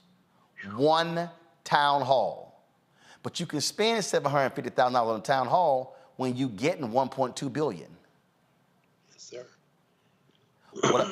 This is what I want us to understand. So when a lot of y'all sit here and say, oh man, you sitting here trying to beg them for advertising, Fox, CBS, NBC, ABC, New York Times, Washington Post, Wall Street Journal, USA Today, Sinclair, Liberty, all of these media groups, all of these media companies right now are calculating how much money they're gonna get. So those of us in black-owned media shouldn't be doing the exact same thing? Every black person who whines and complains when I talk about this stuff, how in the hell do you think they are able to do what they do? And guess what? When we get our fair share, then we can say, yeah, we're gonna do a $50 million movie, and yeah, Taraji, here's your $1 million. Yes, so-and-so, here's your $2 million. Every time you hear a story of a black movie, a black network, a black production having to do stuff and try to pull and put, it's because the money was not there. Y'all, it's there. They just don't want to spend it with us. Until we put that pressure on them to say, oh, that's going to be return on investment. I'm going to say it right now. General Motors, y'all didn't spend no money with us last year. I'm expecting an allocation in 2024. Toyota, it's a bunch of black people buy Toyotas. Where are y'all at? Ford, where are you at? Chrysler, where are you? Wagoneer, where are you? Hyundai, you got a black CEO. A lot of black folks buy Hyundais. Are you spending your fair share with black-owned media? That's just in the automotive sector.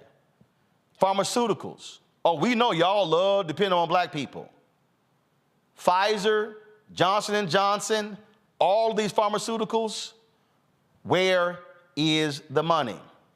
Black folks, when we get our fair share there, you're gonna see more shows, food shows. You're gonna see more specials. You're gonna see more show hosts. You're gonna see, guess what? A morning news show. You're gonna see weekend programming. The exact same way CNN and Fox and all were built, we can do the exact same thing. But as Dr. King said, we have to operate in the collective in order to make it happen. Reese and Greg, I appreciate y'all being on today's show. Thank you so very much. Folks, I hope you have a much better understanding of the media landscape. We started this thing off trying to explain to you how media drives narrative politically. We then segued into why progressives and liberals should be funding more of their own media so they're not sitting here saying, why is our messaging so bad? Then we segued into trying to explain to you the infrastructure on how we as black folks, how we drive the revenue of largely white media companies, Tubi, Disney, Comcast, and all of these different companies.